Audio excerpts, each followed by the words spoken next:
The pregnancy test in Lena's trembling hand shows 2 pink lines, and the father is already gone. 6 weeks ago, her husband walked out for another woman. Now, broke and alone in Manhattan, she's carrying a secret that could destroy what's left of her life. But when a stranger appears in the darkness of an empty park, a man with dangerous eyes and a voice like smoke, everything changes. He knows her pain, he sees her fear, and he's about to make her an offer that will pull her from one kind of darkness into another. Stay with me until the end, hit that like button, and comment your city below so I can see how far this story reaches across the world. The fluorescent lights of the 24-hour pharmacy burned like accusation, casting harsh shadows across Lena Morales' face as she stood frozen in the feminine care aisle. Her fingers trembled as they closed around the small pink box, the cheapest pregnancy test on the shelf, because that's all she could afford now. 27 years old, and this is where life had brought her. The cashier barely glanced at her as he rang up the purchase, his expression dulled by years of late-night transactions and other people's emergencies. Lena handed over the crumpled bills, money she'd scraped together from tips, the last of her dwindling savings, and shoved the box deep into her purse like contraband. Outside, Manhattan's November wind cut through her thin jacket with vindictive precision. She pulled the fabric tighter around her body, though she knew it wouldn't help. Nothing helped anymore. Not since Adrian left. 6 weeks, she thought, her breath forming ghost-white clouds in the freezing air. 6 weeks since he walked out, and my period is 3 weeks late. The subway ride back to her studio apartment in Washington Heights felt like descending into hell, each station bringing her closer to the moment of truth she'd been avoiding for days. The train car rattled and swayed, and Lena gripped the pole with white knuckles, fighting the nausea that had become her constant companion. A pregnant woman, maybe 7 or 8 months along, sat across from her, one hand resting protectively on her swollen belly. Lena looked away quickly, her throat tightening. No, please, no. But she already knew, deep down, in that place where women's intuition lives and breathes, she already knew. Her apartment was exactly as she'd left it that morning, small, cold, and achingly empty. The heating had been cutting in and out for weeks, and her landlord, Mr. Castellano, had made it crystal clear that repairs weren't his priority, not when she was already 2 weeks late on rent. The eviction notice was still taped to her door, stark white against the chipped paint. Final warning: vacate by November 30th. That gave her 8 days. Lena locked the door behind her and leaned against it, closing her eyes against the tears that threatened to spill. She wouldn't cry. Not yet. She'd done enough crying over the past 6 weeks to last a lifetime. The pregnancy test felt like a lead weight in her purse. She made herself walk to the bathroom, made herself open the box with shaking hands, made herself read the instructions she'd already memorized from staring at similar boxes in the pharmacy aisle for 3 consecutive nights before finally gathering the courage to buy one. 3 minutes, the package said. Results in 3 minutes. Lena set the timer on her phone and placed the test on the edge of the sink, face down. She couldn't watch it, couldn't see those lines appear, or not appear, in real time. Instead, she sank down onto the cold bathroom floor and hugged her knees to her chest, remembering. I can't do this anymore, Lena. Adrian's voice had been quiet, almost apologetic, as he'd stood in their bedroom, this bedroom, packing a suitcase with methodical precision. Shirts, pants, the watch she'd saved 3 months' tips to buy him for their 2nd anniversary. Can't do what? She'd whispered, though she'd already known. Had felt it in the growing distance between them, the way he'd stopped touching her, stopped seeing her. This, us. He'd gestured vaguely at the apartment, at her, at the life they'd built together over 3 years.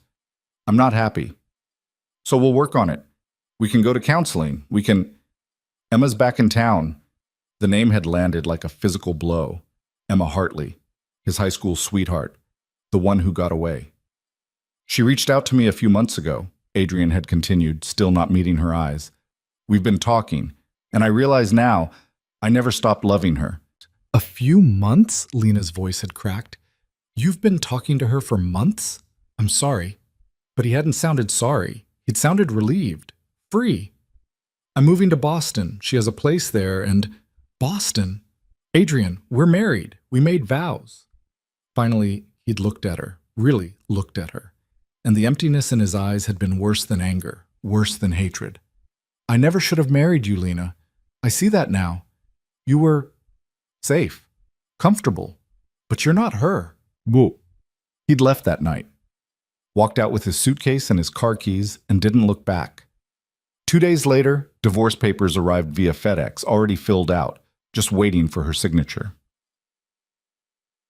The phone timer shrieked, pulling Lena back to the present. 3 minutes. Her hand shook as she reached for the test. For a moment, she considered not looking, just throwing it away, pretending, living in blessed ignorance for a few more hours or days. But she'd never been good at lying to herself. She picked up the test and turned it over. 2 pink lines, clear and unmistakable. Pregnant. The test slipped from her fingers and clattered into the sink. Lena's legs gave out, and she slid down the wall until she was sitting on the bathroom floor again, her whole body numb. Pregnant with Adrian's baby. Adrian, who's in Boston right now, probably in bed with Emma. Adrian, who said marrying me was a mistake. The tears came then, hot and bitter, streaming down her face in rivers she couldn't control. Great, gasping sobs that tore through her chest and left her breathless. She was going to have a baby. Alone. Broke. About to be evicted. What am I going to do? What? Hours later, Lena wasn't sure how many, she finally pulled herself off the bathroom floor. Her eyes were swollen, her throat raw, her head pounding with the kind of headache that comes from crying too hard for too long. She needed air. Needed to get out of this apartment that suddenly felt like a tomb.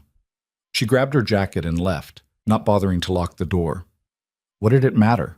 She had nothing worth stealing. The streets of Washington Heights were quieter now, the dinner rush over, families settled in for the night. Lena walked without direction, her feet carrying her south, away from her neighborhood, away from everything familiar. She ended up in a small park near Columbia University, a patch of brown grass and bare trees, mostly deserted except for a few students hurrying between buildings. There was a bench near a broken fountain, and Lena sank onto it, pulling her jacket tighter against the cold. The wind picked up, sending dead leaves skittering across the concrete. Somewhere in the distance, a siren wailed. "Long night?" The voice came from behind her, smooth and dark like aged whiskey. Lena's head snapped up, her heart leaping into her throat. A man stood a few feet away, hands in the pockets of an expensive-looking black coat. He was tall, well over 6 feet, with dark hair swept back from a face that was all sharp angles and aristocratic features. His eyes were the color of smoke, pale gray in the dim park lighting, and they studied her with an intensity that made her skin prickle. "I'm sorry," Lena said quickly, starting to stand. "Is this your bench? I can leave." "Sit." It wasn't a command exactly, but it wasn't a suggestion either. Something in his voice made her obey without thinking. The man moved closer, and Lena got her first good look at him. He was maybe in his mid-30s, she thought, though it was hard to tell. There was something ageless about him, something old in those pale eyes, despite the unlined face. He wore his expensive coat like armor, and everything about him, from his perfectly tailored suit to the way he carried himself, screamed power and danger. "I'm Lucien," he said, settling onto the bench beside her. Not close enough to crowd her, but near enough that she could smell his cologne, something dark and woodsy that probably cost more than her monthly rent. "Lena," she heard herself say, though every instinct was screaming at her to run. "Lena." He repeated her name slowly, tasting it. "You've been crying." It wasn't a question, and she didn't bother denying it. "Bad day." "Bad day," he echoed, and something like amusement flickered across his face. "Is that what we're calling it?" She turned to look at him fully then, defensive. "Do I know you?" "No." He met her gaze without flinching.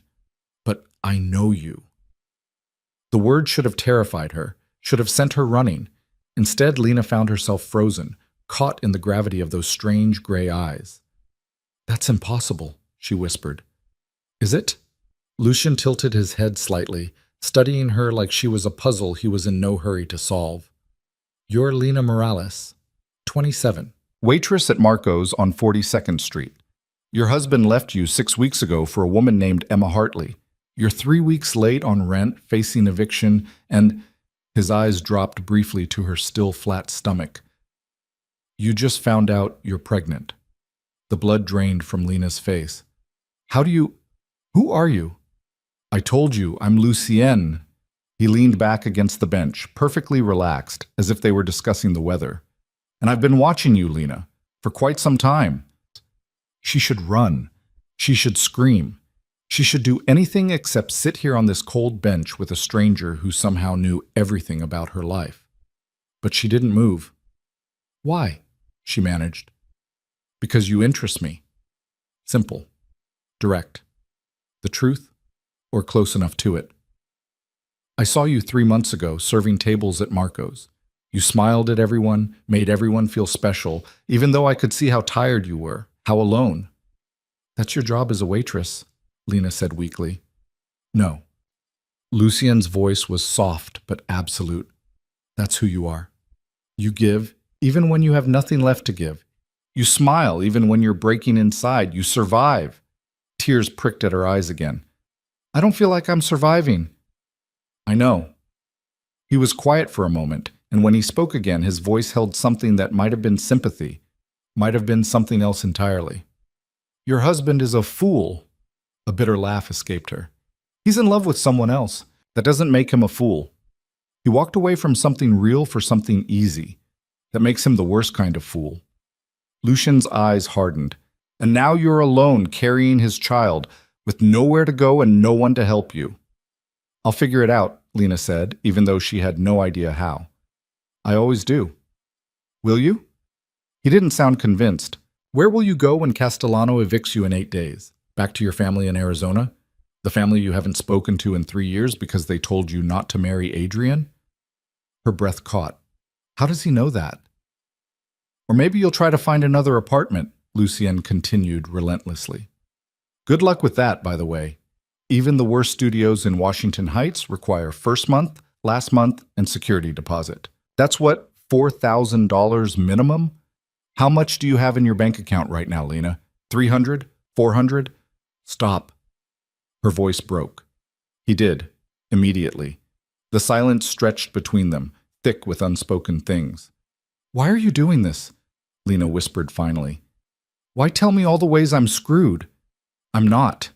Lucien turned to face her fully, and the intensity in his gaze made her breath catch. I'm showing you that I see you, not the mask you wear for customers, not the brave face you put on, the real you, the woman who's terrified and alone and doesn't know what to do next. And that's supposed to make me feel better? No. A slight smile touched his lips. It's supposed to make you trust me. Trust you? She almost laughed. You're a stranger who's been stalking me. I prefer observing. He said it without shame, without apology. And I'm about to offer you something, Lena. Something you need very badly. Her hands clenched in her lap. I don't want money. Good, because I'm not offering money. He stood then, looking down at her from his full height. I'm offering protection, safety, a way out of the hole you're in. Why? The question came out as barely more than a whisper. What do you want from me? Lucien was quiet for a long moment, his expression unreadable. When he finally spoke, his voice was soft, almost gentle. Nothing you're not willing to give. I won't touch you, Lena. Won't force you. Won't make demands. He pulled a business card from his pocket and held it out to her. But I will keep you safe. You and your child. All you have to do is ask. Lena stared at the card. Heavy cream cardstock with nothing but a phone number embossed in black. No name, no business. Just 10 digits. What are you? She asked. Some kind of, what? Mobster? Criminal? Another smile, this one sharper. Does it matter? Yes. I'm someone who has resources, power, the ability to make problems disappear. He pressed the card into her hand, his fingers cold against her skin. And right now, you have a lot of problems. I don't even know you. No, he agreed, but you will. When you're ready, when you realize you can't do this alone, call that number. I'll answer. He turned to leave, his coat billowing slightly in the wind. Wait, Lena called out, surprising herself. What if I don't call? What if I figure this out on my own? Lucien looked back at her, and for just a moment, something raw and almost human flickered across his face. Then I'll respect that, he said quietly. But I'll still be watching, Lena, making sure you're safe, making sure you survive. That's creepy. Yes, he agreed without hesitation. It is, but it's also the truth. I protect what's mine. I'm not yours. The smile he gave her then was dark and knowing and made something low in her belly tighten with fear, and something else she didn't want to name.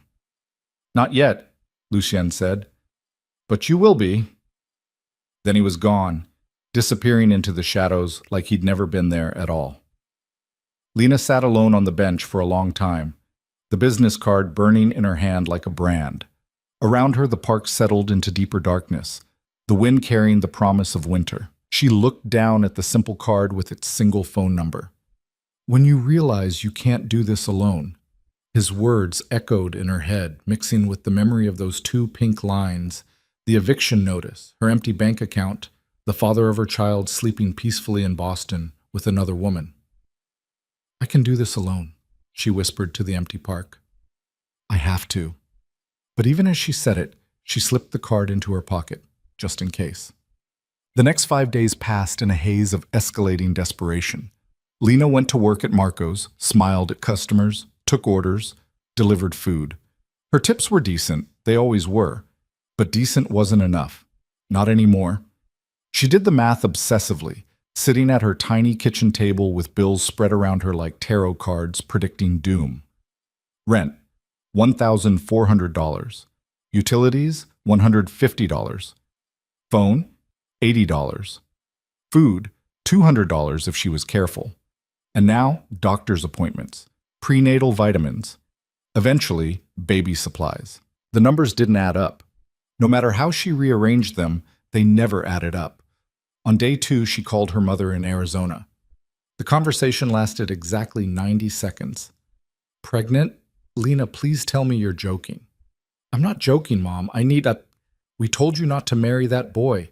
Told you he wasn't good enough, but did you listen? No. You ran off to New York to play house, and now look at you. Mom, please. I just need a little help. Just until...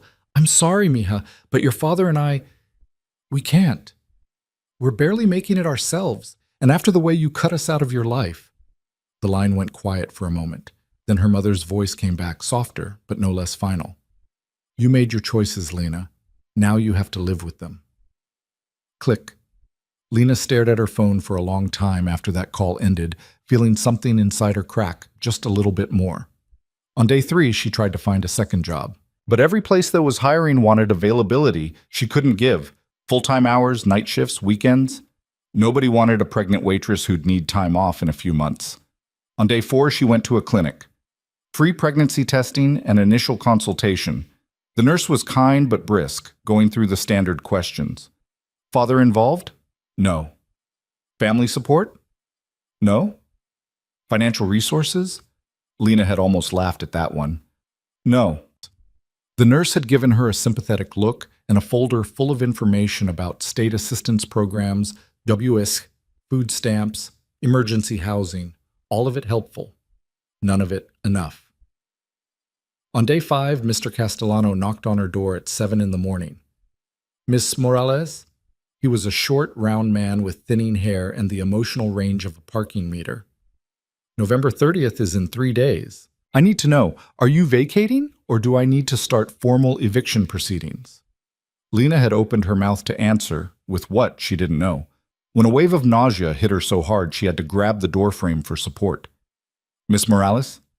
She barely made it to the bathroom before vomiting, her whole body heaving with morning sickness that had started manifesting with a vengeance.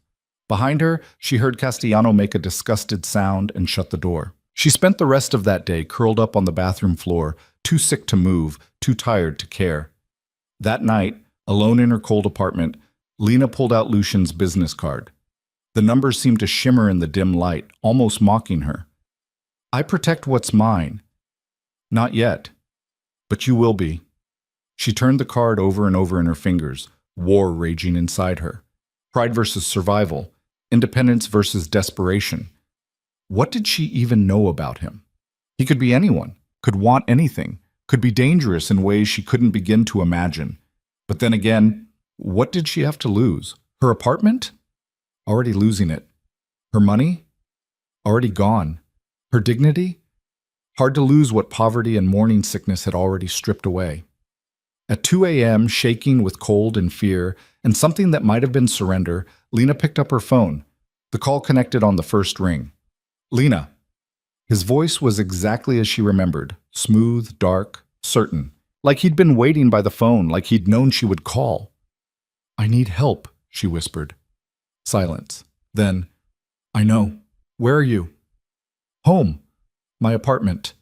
Stay there. I'm sending someone. Don't be afraid. Lucienne. But he'd already hung up. Lena sat in the darkness of her studio apartment, hugging her knees to her chest, and waited. 20 minutes later, she heard footsteps in the hallway. A soft knock. She opened the door to find a woman standing there. Mid-40s, professional-looking, with kind eyes and a medical bag.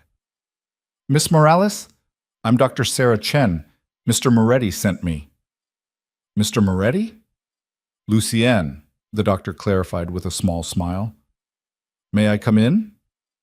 Lena stepped aside, too stunned to do anything else. Dr. Chen moved through the apartment with efficient calm, setting up a small examination area on the couch.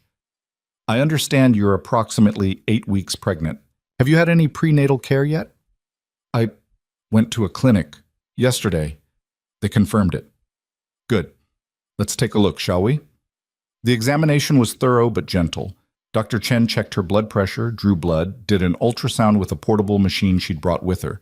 Through it all, she maintained a running commentary, explaining everything, making Lena feel like a person instead of a problem. Baby looks healthy, she said finally, showing Lena the grainy image on the ultrasound screen. Strong heartbeat, measuring right on track for 8 weeks.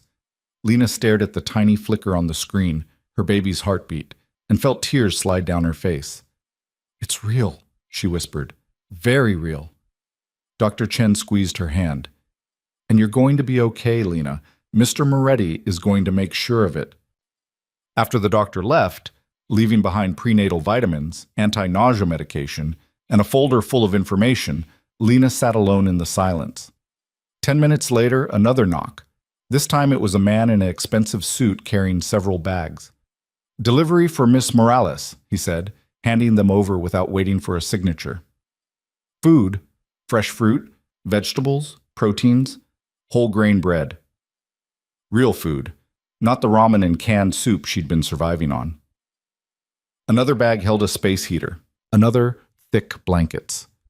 The last one contained a simple envelope. Inside, $5,000 in cash and a note in elegant handwriting. For rent and expenses, no strings, no expectations, just safety. Elena sank down onto her couch, surrounded by groceries and cash and evidence of care from a man she didn't know, didn't understand, and absolutely shouldn't trust. But he'd sent a doctor, had made sure her baby was okay, had given her food and warmth and money. No strings, he'd said. I protect what's mine. She wasn't his. She'd made that clear in the park. But maybe, just maybe, she wanted to be. Morning came too soon, pale November sunlight filtering through her window. Lena woke to the smell of real food for the first time in weeks. She made herself eggs and toast with the groceries Lucienne had sent, her appetite slowly returning now that the anti-nausea medication was working. The cash sat on her counter, crisp and neat. $5,000. More money than she'd ever had at one time in her life. She could pay Castellano, could buy herself time, could breathe.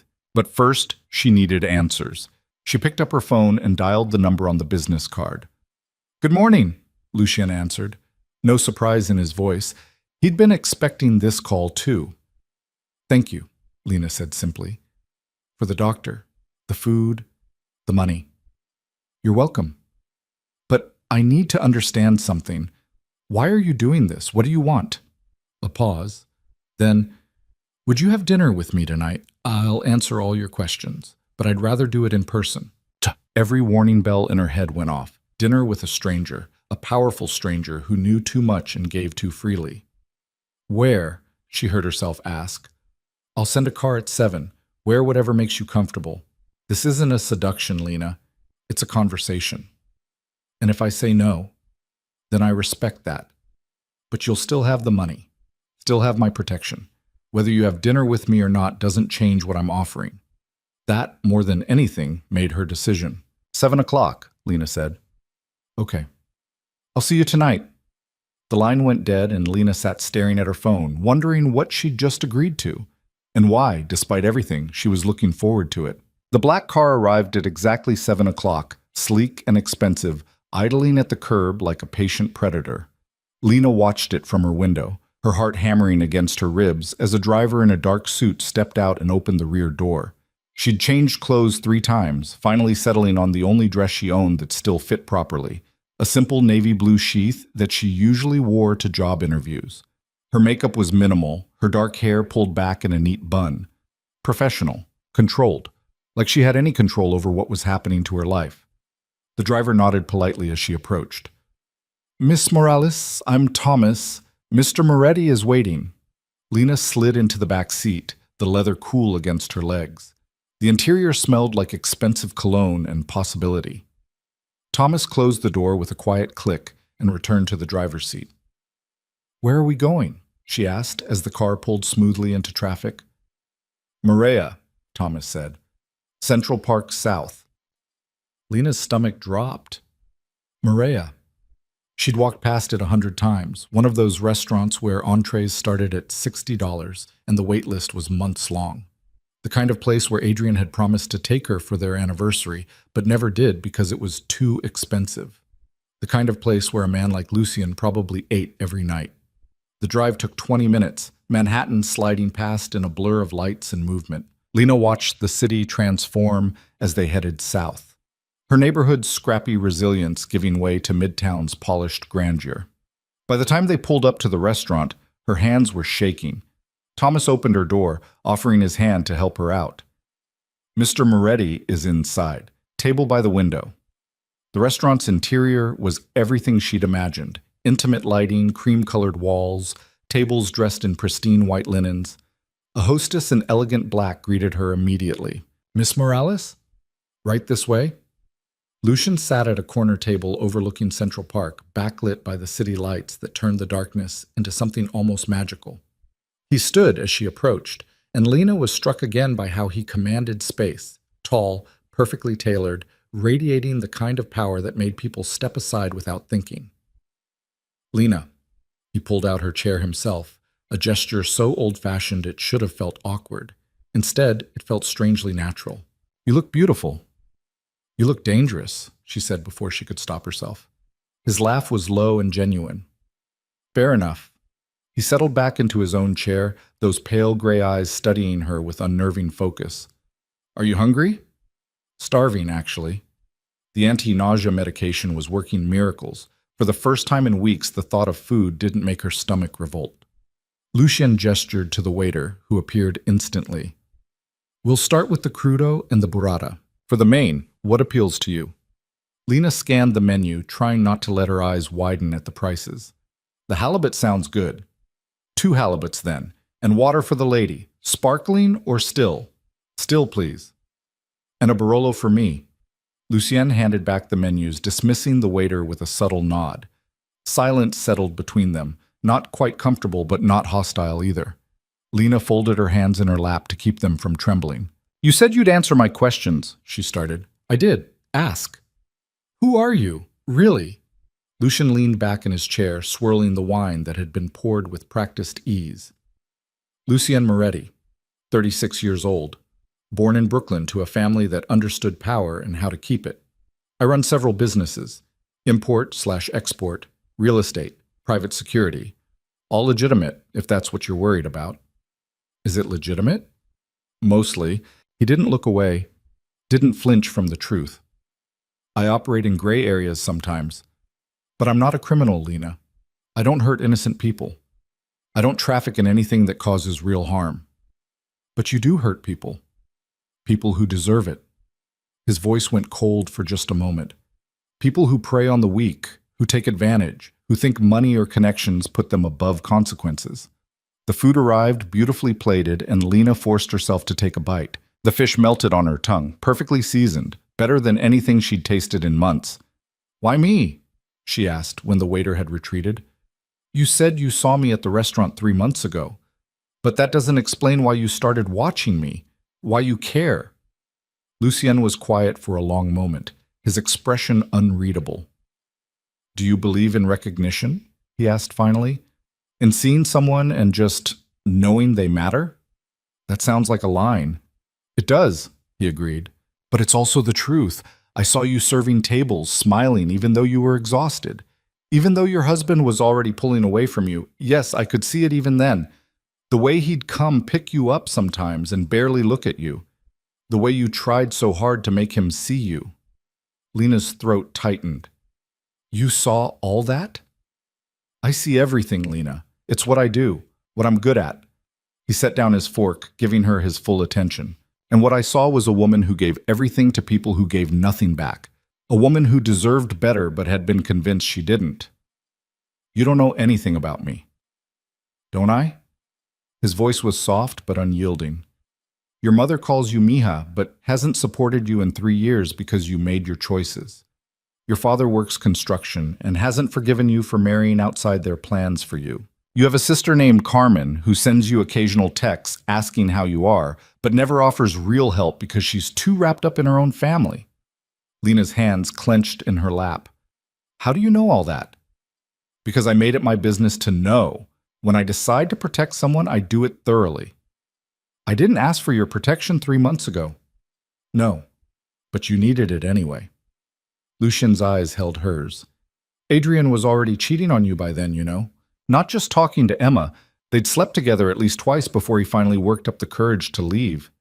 The words landed like blows. Lena felt her breath catch, tears threatening. "You're lying." "I'm not, and deep down you know I'm not." He reached across the table, stopping just short of touching her hand. "I'm sorry. I know that hurts, but you deserve the truth, even when it's ugly." She pulled her hand back, pressing it against her stomach where her baby, Adrian's baby, was growing. "Why are you telling me this?" "Because I want you to understand something fundamental, Lena. The man who left you was never worthy of you. Not then, not now, not ever. And you mourning him, questioning yourself, wondering what you did wrong, it's a waste of the strength you're going to need." "Strength for what?" "For surviving, for raising your child, for building a life that isn't defined by someone else's cruelty." He picked up his wine, studying the dark liquid. "You called me last night because you're out of options. I understand that. But I want you to call me again, keep calling me, because you choose to. Because you recognize that I see you in a way no one else does." Lena's heart was racing. Everything about this conversation felt dangerous, like walking on ice that could crack at any moment. "What do you want from me, Lucien, really?" "Company," he said simply. "Trust, eventually. Your presence in my life." "Why?" "Because you're real." His voice dropped, intimate in a way that made her shiver. "Do you have any idea how rare that is in my world? Everyone wants something. Everyone's calculating, performing, angling. But you're just trying to survive with your dignity intact. That's remarkable." "I'm not remarkable. I'm a broke, pregnant waitress about to be homeless." "You're a woman who's been knocked down repeatedly and keeps getting back up. That's the definition of remarkable." He leaned forward slightly. "Let me help you, Lena. Not just with money or a place to stay. Let me give you the space to breathe, to heal, to figure out who you are when you're not fighting just to exist. And what do you get out of it?" "You," he said without hesitation. "In whatever capacity you're willing to give. Friendship, conversation, eventually, maybe more. But I'm not demanding anything. I'm offering." The waiter appeared to clear their plates, giving Lena a moment to process. Her mind was spinning, trying to reconcile the dangerous man who knew too much with the careful way he spoke to her, the respect in his voice. "I have conditions," she heard herself say. Lucien's lips curved into a slight smile. "I'd be disappointed if you didn't. No touching, not until I say otherwise." "Agreed. No decisions about the baby without my input. This is my child." "Of course." "And I need to understand what I'm stepping into. Your world, the gray areas you mentioned. I need honesty." He studied her for a long moment, something like approval flickering in those pale eyes. Fair enough. What do you want to know? Your businesses, the legitimate ones and the others. Lucian signaled for coffee, waiting until they were alone again before speaking. I own 3 import companies that handle luxury goods from Europe, perfectly legal, highly profitable. I have real estate holdings throughout Manhattan, apartment buildings, office spaces, some retail, also legal. I run a private security firm that provides protection for high-value clients, celebrities, politicians, wealthy families. Legal, though sometimes we operate in jurisdictions with flexible interpretations of privacy laws. And the gray areas? I provide conflict resolution services for people who can't go to the police. Cheating spouses who need encouragement to settle divorces fairly. Business partners who breach contracts in ways that aren't quite illegal but are definitely unethical. People who've been wronged by others with too much money and power. You hurt people, Lena said flatly. Sometimes. Usually just their bank accounts and their reputations. Occasionally, very occasionally, physical intimidation is necessary. But I don't kill, Lena. I don't maim. I make people regret their choices without destroying their lives. That's a fine line. It is, and I walk it carefully. He met her eyes steadily. I won't lie to you. What I do isn't always pretty, but it's necessary, and I sleep fine at night knowing the people I target deserve far worse than they get. Lena absorbed this, turning it over in her mind. She should be horrified, should be running for the door. But instead she found herself thinking about Adrian, about his casual cruelty, about how he'd walked away without consequences while she drowned in the aftermath. If I say yes to your help, she started slowly, what does that look like, practically? You move out of your apartment. I have a place in Tribeca, a building I own. There's a 2-bedroom on the 15th floor, vacant, fully furnished. You'd live there, no rent. Lucienne, before you argue, he continued, understand that I own the building outright.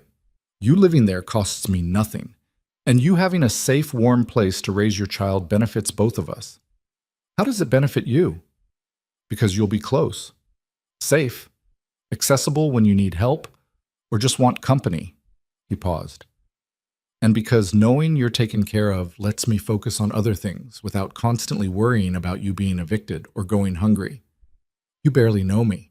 I know enough, and I want to know more. He leaned back, giving her space. The apartment is yours regardless. Even if you decide you don't want anything else to do with me, you can live there. I'll put it in writing if you want. Lena's head was spinning. What about work? I can't just quit Marco's. Why not? Because I need income. I need to support myself. The apartment is rent-free. I'll provide a monthly allowance for expenses, food, medical care, whatever you need. You can quit Marco's, focus on your health and your pregnancy. Maybe take some classes online, figure out what you actually want to do instead of just surviving. It sounded like a fairy tale, too good to be true. There had to be a catch. And when the baby comes? She asked. What then? Lucien's expression softened in a way she hadn't seen before. Then you have a child to raise and I help however you'll let me. Nanny, if you want to work, daycare, whatever you need. You're talking about supporting me for years. Why would you do that? Because I can. Simple, honest, terrifying in its certainty. Because you need it. And because I want you in my life, Lena. This is how I make that possible. She should say no. Every rational part of her brain was screaming to say no. This was too much, too fast, too strange. But then she thought about her cold apartment, the eviction notice, the dwindling cash in her wallet, thought about working on her feet for hours while pregnant, barely making enough to survive, thought about having this baby alone, scared, with no safety net. I need time, she said finally, to think about this. Of course. Lucian didn't look disappointed. If anything, he seemed pleased that she wasn't just agreeing blindly. Take all the time you need. The offer stands. Can I see the apartment before I decide? Tomorrow, if you want. I'll send a car at noon. They finished their coffee in relative silence, the conversation shifting to safer topics, books they'd read, places they'd traveled, mundane things that felt surreal given everything else they'd discussed. When Thomas pulled up outside her building later that night, Lucien walked her to the door himself. Thank you for dinner, Lena said, meaning it. And for being honest, I think. Always, he promised, even when the truth is uncomfortable. He didn't try to kiss her, didn't even touch her beyond a brief hand on her elbow to steady her on the stairs. But the way he looked at her, like she was something precious and worth protecting, made her feel seen in a way she hadn't in years. Good night, Lena. Good night, Lucienne. She watched him return to the car, watched it pull away into the night, and wondered what she was getting herself into. The apartment was everything he'd promised, and more. Lena stood in the middle of the spacious living room the next day, turning in slow circles as November sunlight streamed through floor-to-ceiling windows overlooking the city.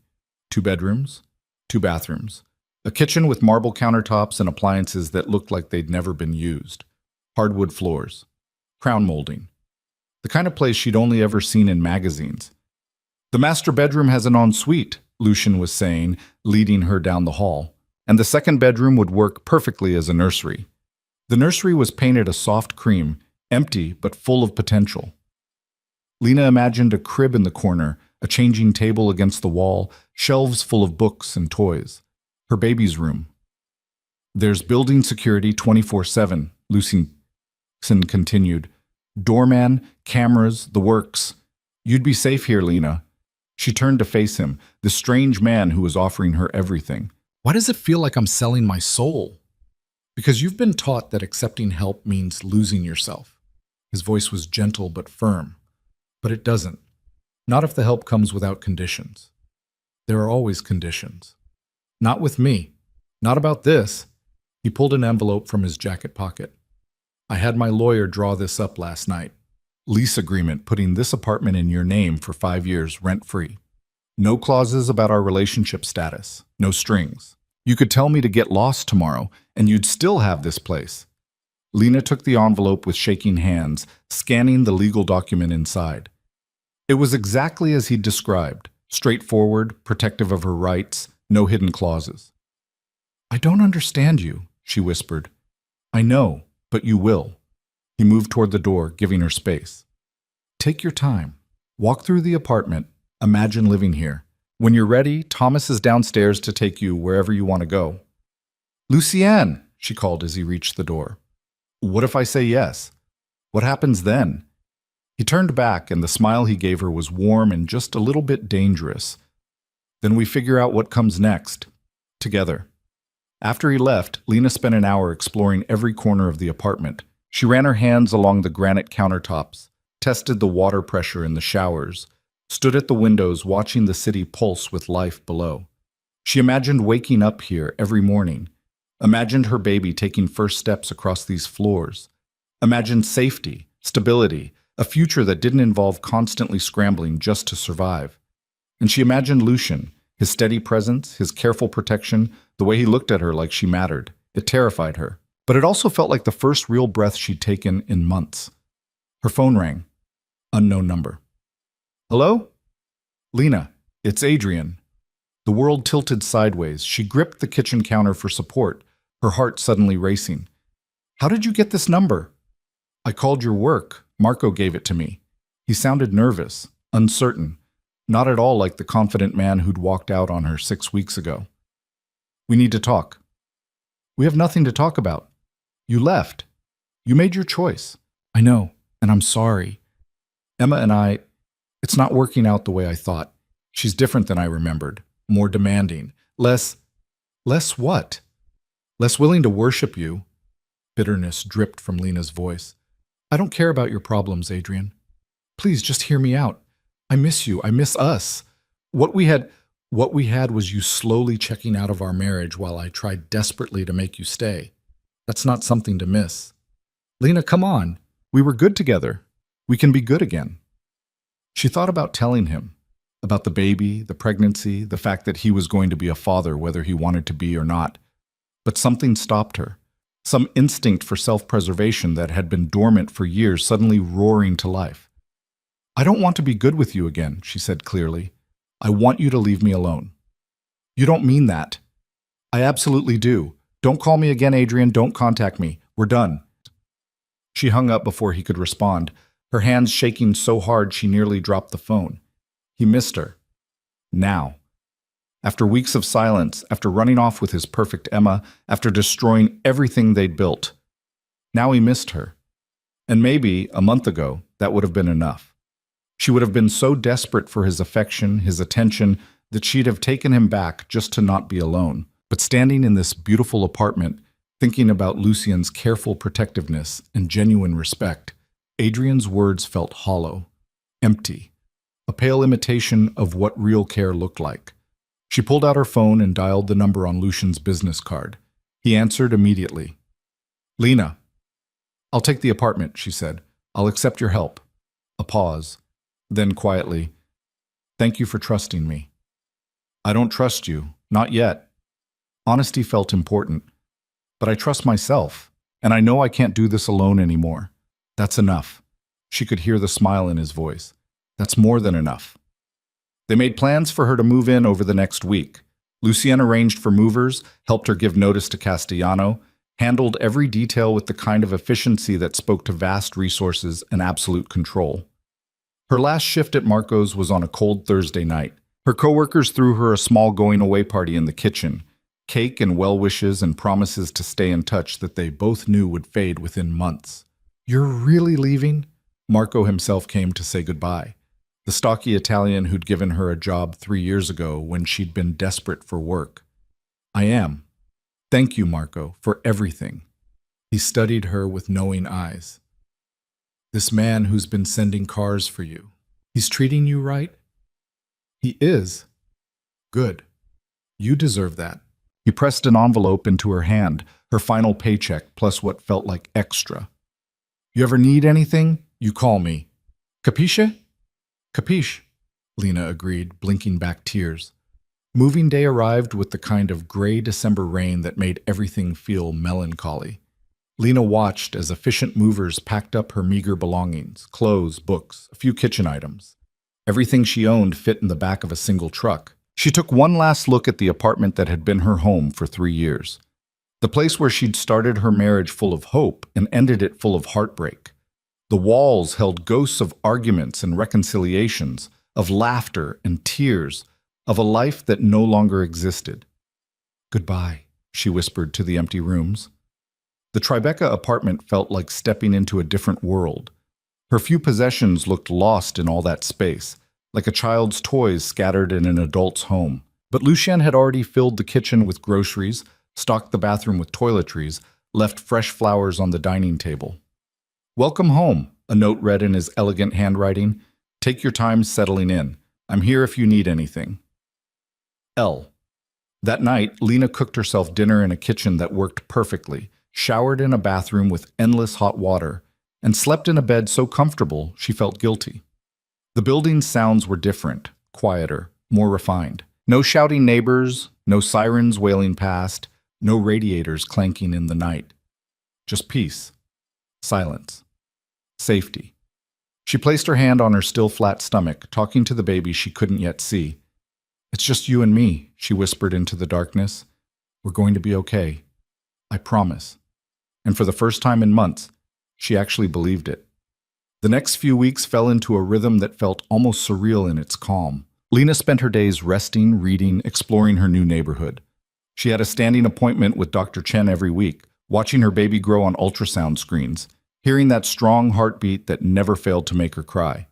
Lucien appeared regularly, but never intrusively. He'd text before coming over, always asking permission, always respecting her space. They'd have dinner together a few times a week, sometimes at restaurants, more often in her apartment where he'd bring takeout from places she couldn't pronounce but tasted like heaven. They talked about everything and nothing. He told her about growing up in Brooklyn, about his mother who died when he was 15, about learning early that power was the only real protection in a harsh world. She told him about Arizona, about her sister's perfect life that she could never quite measure up to, about how invisible she'd felt for so long.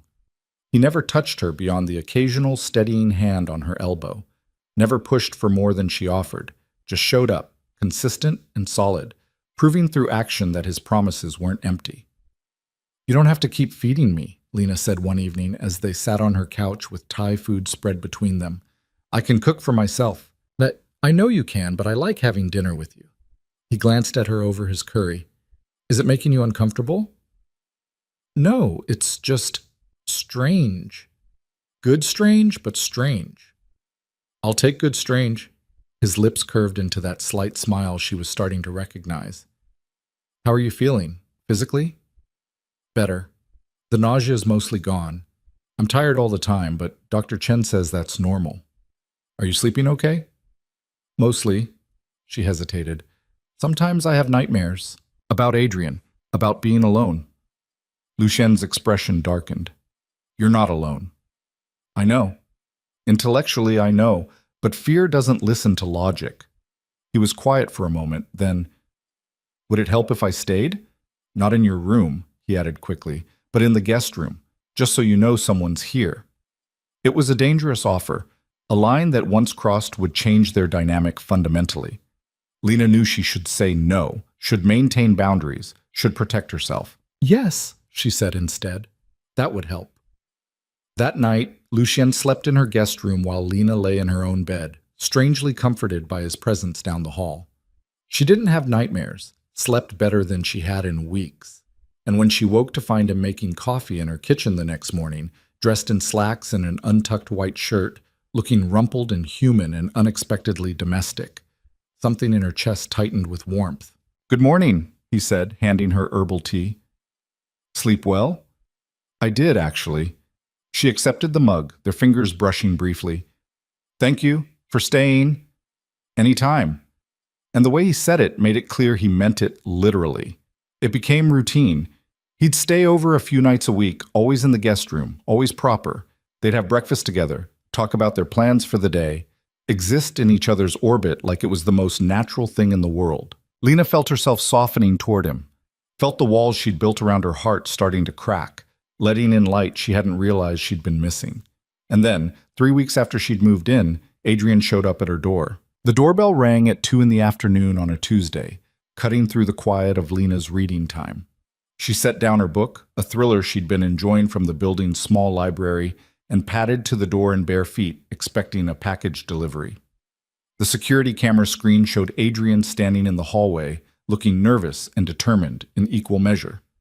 Lena's heart stopped, then started again racing. Her hand froze on the doorknob as 1,000 thoughts crashed through her mind at once. How did he find her? How did he get past building security? What did he want? She almost didn't answer, almost called Lucien instead, let him handle this. But something stubborn and angry rose up inside her, the part that had been growing stronger these past few weeks. Adrian had taken enough from her. He didn't get to take her voice too. She opened the door but didn't invite him in, keeping the chain lock engaged. What are you doing here? Adrian looked worse than she remembered. His hair was disheveled, his eyes red-rimmed like he hadn't slept in days. The confident man who'd walked out on her had been replaced by someone desperate and diminished. Lena, thank goodness. I've been trying to reach you for weeks. I changed my number, on purpose. I know. Marco wouldn't give me your new one, so I called your mother. You called my mother? Fury spiked through her. You had no right. She gave me this address, said you'd moved, that you were living in some fancy place in Tribeca now. His eyes swept past her to the apartment beyond, and something ugly twisted across his face. How can you afford this, Lena? What did you do? The accusation in his voice made her want to slam the door in his face. That's none of your business. You need to leave. Just give me 5 minutes, please. I came all the way from Boston. I didn't ask you to. Emma and I are done. Completely done. It was a mistake, all of it. I see that now. He pressed closer to the door, his voice dropping into that pleading tone she used to find endearing. Now it just sounded pathetic. I want to come home, Lena. I want us to work this out. There is no us to work out. You left. You chose her. End of story. But I was wrong. I'm admitting that. Doesn't that count for something? Lena stared at him, this man she'd loved for 3 years, and felt nothing but a cold, clear certainty. No, it doesn't count for anything. You don't get to throw away our marriage and then waltz back in when your plan doesn't work out. I made a mistake. You made a choice. And now I'm making mine. Leave, Adrian. Don't come back. She started to close the door, but he shoved his hand against it, stopping her. Wait, just wait. At least tell me how you're doing. You look different, healthier. There was something in his eyes, calculation mixed with the desperation that made her skin crawl. He was scanning her body, noting the slight curve of her belly that was just starting to show beneath her loose sweater. "You're pregnant." It wasn't a question. Realization dawned across his face, followed by something that looked like triumph. "You're pregnant with my baby." Lena's blood ran cold. She should have known he'd figure it out. Should have been prepared for this. "How far along?" he demanded. "That's none of your—" "I'm the father. I have a right to know." "You have no rights." Her voice came out steady, stronger than she felt. "You walked away. You don't get to claim anything now." "That's my child, Lena. My baby. You can't just—" "I can. I will. You signed divorce papers. You made it very clear you wanted nothing to do with me or my life. That extends to this baby." Adrian's face flushed red. "You can't keep my kid from me. I'll get a lawyer. I'll fight for custody." "With what?" She laughed, sharp and bitter. "You couldn't even afford to take me to a nice restaurant for our anniversary. You think you can afford a custody battle? Emma has money. Her family— Ah. So you'd use your girlfriend's family money to fight for a baby you don't actually want, just to prove you can?" Lena shook her head. "You really are pathetic, Adrian." His hand clenched into a fist against the door. For a moment, she thought he might actually try to force his way in, but then a voice cut through the tension like a blade through silk. "Is there a problem here?" Lucien appeared at the end of the hallway, moving toward them with the kind of predatory grace that made Adrian instinctively step back. He was dressed in one of his immaculate suits, his pale eyes cold and assessing as they took in the scene. "Who the hell are you?" Adrian demanded, though his voice had lost its edge. "I'm the man who's about to call security, if you don't remove your hand from that door." Lucien's tone was conversational, almost pleasant, but there was steel underneath, a promise of consequences. Adrian pulled his hand back like he'd been burned. "This is between me and my wife." "Ex-wife," Lena corrected. "And no, it's not. It's done. Leave." "Lena, please." Lucien moved closer, and though he didn't touch Adrian, something about his presence made the other man shrink back further. "You heard her. Leave, now, before I make you leave." "You threatening me?" "Stating fact." Lucien's smile was all teeth. "You have 10 seconds to get in that elevator before I call security. After that, I'll handle this personally. And trust me, you don't want that." Adrian looked between them, his face a mask of rage and humiliation. "You're sleeping with him. That's how you can afford this place. You're his whore." Lena felt the impact of the word like a slap. But before she could respond, Lucien moved, not violently, but with absolute authority. He stepped between Lena and Adrian, his body a wall of protection. "Apologize." His voice was quiet, deadly. "Screw you, I'm not—" Lucien's hand shot out, gripping Adrian's collar and pulling him close. "You will apologize to her, right now, or I promise you the next words out of your mouth will be your last coherent ones for a while." Adrian's eyes went wide with fear. Up close, he could probably see what Lena had sensed from the beginning. Lucien was dangerous in ways Adrian couldn't begin to comprehend. This wasn't a man who made idle threats. "I'm sorry," Adrian gasped out. "I'm sorry, Lena. I didn't mean—" "Yes, you did." Lucien released him with a slight shove that sent Adrian stumbling backward. "But you're going to leave now anyway. You're going to go back to Boston, back to your girlfriend and her family money, and you're going to stay away from Lena. Forever." "That's my baby." "No." Lucien's voice cut through the protest like ice. "That baby has nothing to do with you. You made that choice when you walked away, when you cheated, when you abandoned your wife while she was struggling. You don't get to come back now because it's convenient." You can't stop me from seeing my own kid." "Actually, I can. And I will." Lucien pulled his phone from his pocket,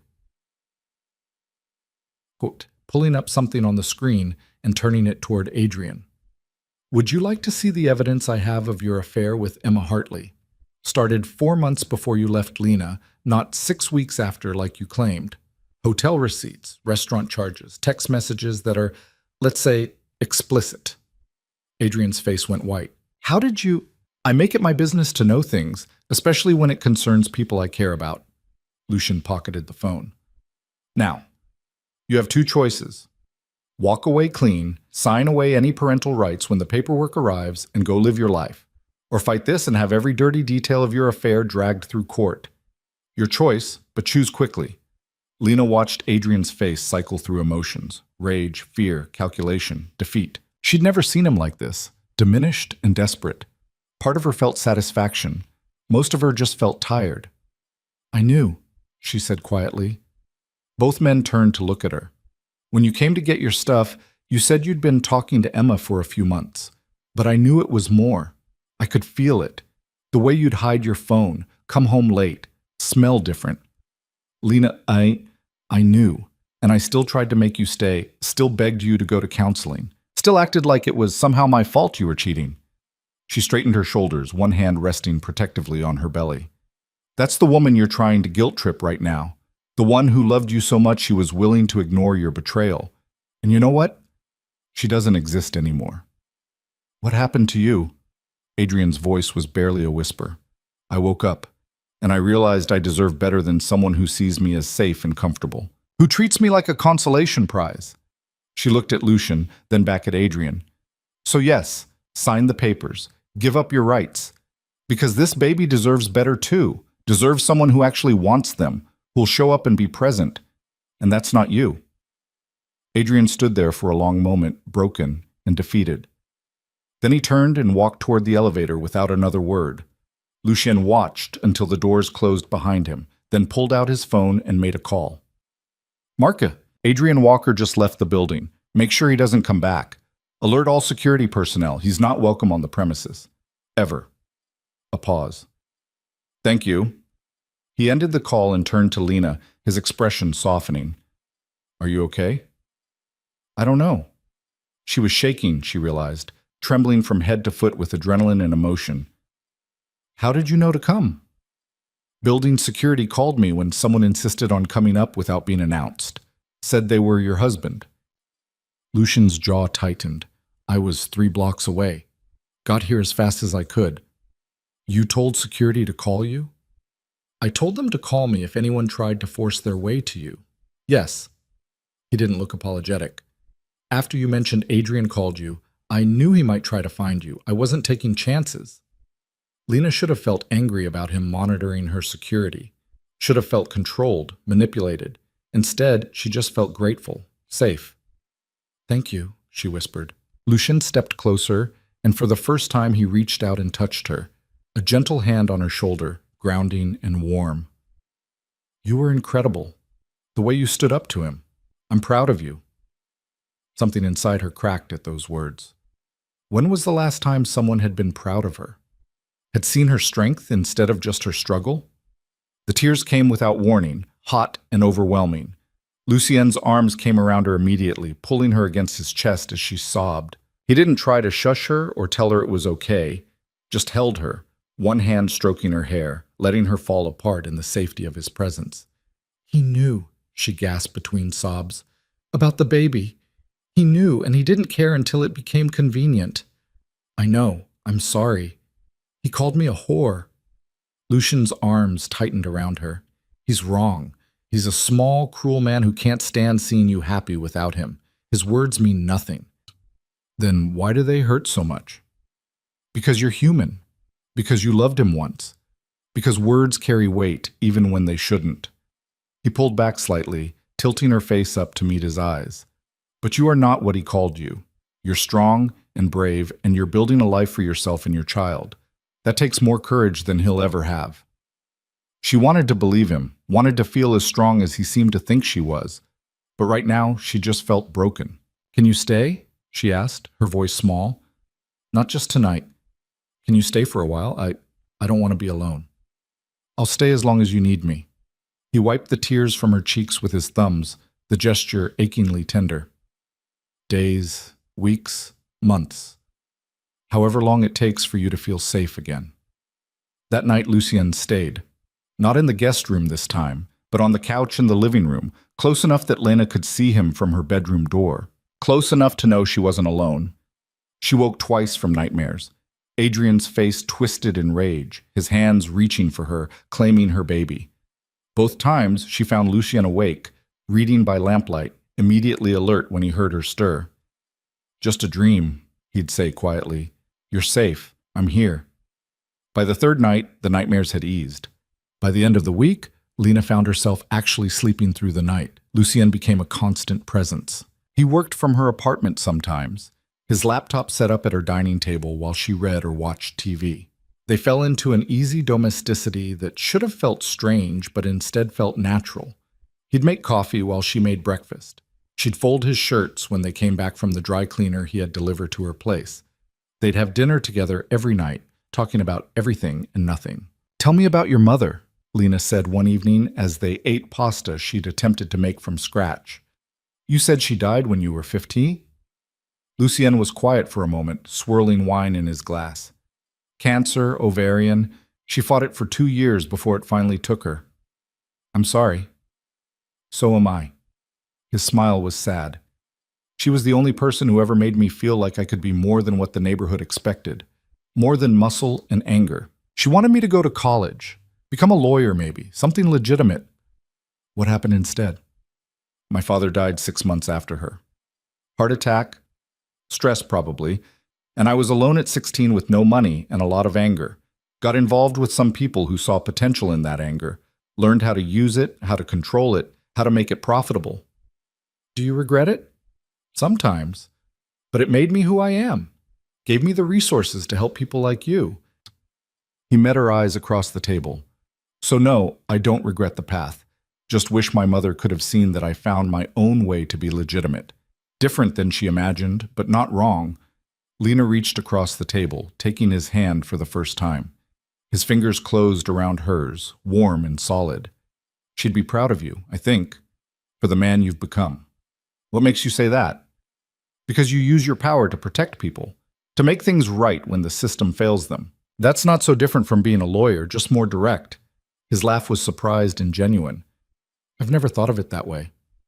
"Maybe you should." They sat there in comfortable silence, hands linked across the table, and Lena felt something shift between them. A deepening. A recognition that this thing they were building, whatever it was, mattered to both of them. 2 weeks after Adrian's visit, the papers arrived via courier, parental rights termination documents, already signed by Adrian, just waiting for Lena's signature and a notary's seal. She stared at them for a long time, her hand resting on her belly where the baby was starting to move. Little flutters that felt like butterflies, like possibility. "You don't have to sign them," Lucien said from where he sat across from her. "Not if you think he deserves a chance." "He doesn't." Lena picked up the pen. "He knew I was pregnant. My mother told him during their phone call. She'd figured it out from our conversation. And he still only came back when his plan with Emma failed. He doesn't want this baby. He wants control." She signed her name with steady hands, then called the notary who lived 2 floors down. Within an hour, it was done. Official. Adrian Walker had no legal rights to her child. "How do you feel?" Lucien asked after the notary left. "Free." And she meant it. "For the first time since I took that pregnancy test, I feel free." That evening, they went for a walk through the neighborhood. December had arrived with surprising gentleness, the air cold but not bitter, the streets decorated with holiday lights that turned everything magical. "Do you have family you see for the holidays?" Lena asked as they walked. "Not really. A few cousins in Brooklyn I have dinner with sometimes, but it's not close." He glanced at her. "What about you?" "I called my sister last week, Carmen. Told her about the baby." "How did she react?" "Surprised. A little judgmental at first. Asked about Adrian, seemed shocked when I said he'd signed away his rights. But then she softened, said she'd come visit after the baby's born. Bring her kids." Lena smiled. "It's not much, but it's something." "It's more than something. It's hope." Lucien stopped walking, turning to face her under a streetlight wreathed in evergreen garland. "Speaking of hope, I got you something." He pulled a small box from his coat pocket. "Not a ring box," Lena noted with relief. "Something larger." She took it with curious hands and opened it to find a delicate silver necklace with a small pendant, 2 interlocking circles, one slightly larger than the other. It represents you and the baby, Lucien explained. Connected, protected. The larger circle surrounding the smaller one. Tears pricked at Lena's eyes. It's beautiful. May I? He gestured to the necklace. She nodded, turning around and lifting her hair. His fingers were gentle as he fastened the clasp, the pendant settling warm against her skin just above her heart. Thank you, she whispered, turning back to face him. You're welcome. He was standing very close now, close enough that she could see the flecks of darker gray in his pale eyes, could smell his cologne mixed with the winter air. Lena, yes? I need you to know something. His voice was serious, intent. What I feel for you, it's not obligation, not charity, not some rescue fantasy. What is it then? He lifted one hand, cupping her face with a gentleness that made her breath catch. It's real. You're the first real thing I've had in years, and I know it's too soon. I know you're not ready, but I need you to know. I'm falling in love with you too, she interrupted. Lucien's eyes widened. You are? I think I started the night we met in the park, when you saw me. Really saw me. Not just the mask I wore. She placed her hand over his, holding it against her cheek. You terrify me, Lucien, the intensity of what you make me feel, but I'm tired of being afraid. I would never hurt you. I know, that's what terrifies me most, that I believe you. He leaned forward slowly, giving her every chance to pull away. But Lena didn't move, didn't want to move. When his lips touched hers, it was soft and careful and full of promise. The kiss was nothing like the desperate passion of early romance. It was something better, something that tasted like safety and certainty and a future she was only beginning to imagine. When they finally pulled apart, both breathless, Lena laughed, surprised and delighted by the joy bubbling up inside her. What? Lucien asked, smiling. I just realized I'm happy. Actually, genuinely happy. She shook her head in wonder. I didn't think I'd ever feel this way again. Get used to it. He pulled her close, wrapping his arms around her as they stood beneath the holiday lights. I plan to make you happy for a very long time. Is that a promise? It's a guarantee. They walked home hand in hand, and when they reached her apartment, their apartment really, since Lucien had been staying there more nights than not, he didn't go to the guest room. Instead, he followed her to her bedroom, and they lay together fully clothed on top of the covers, just holding each other. Tell me about the future, Lena said into the darkness. What do you see? Lucien's hand traced lazy circles on her shoulder. I see you finishing your degree online, maybe becoming a teacher like you always wanted. I see a nursery full of light and laughter. I see Sunday mornings making pancakes while a toddler runs around causing chaos. I see us, together, building something real. That sounds perfect. What do you see? Lena thought for a moment, her hand resting on her belly where their future was growing. I see safety, love, a family that chooses each other every day, not just once. She turned to look at him. I see you holding our daughter for the first time and knowing she's loved beyond measure. Our daughter? His voice caught slightly. If you want that, if you want to be, I want everything with you, Lucien said fiercely. I want to be there when she's born, want to change diapers at 3 a.m. and teach her to ride a bike and scare away her first boyfriend. I want to give her my name and my protection and all the love I have. She's not biologically yours. Biology doesn't make a father. Choice does. Showing up does. Love does. He pressed his forehead against hers. Let me be her father, Lena. Let me be the one who's there. Yes. The word came out as barely more than a breath. Yes, please. They fell asleep like that, wrapped around each other, two broken people finding wholeness in unexpected places. Outside, the city hummed with life and possibility. Inside, Lena felt peace settle over her like a blanket. The past was finally, truly behind her. And the future, their future, was just beginning. Christmas arrived wrapped in fresh snow and the kind of hope Lena had forgotten existed. She woke on Christmas morning to find Lucien already awake beside her, watching her with those pale gray eyes that had become her favorite thing to see first thing each day. Merry Christmas, he said softly, brushing a strand of hair from her face. Merry Christmas.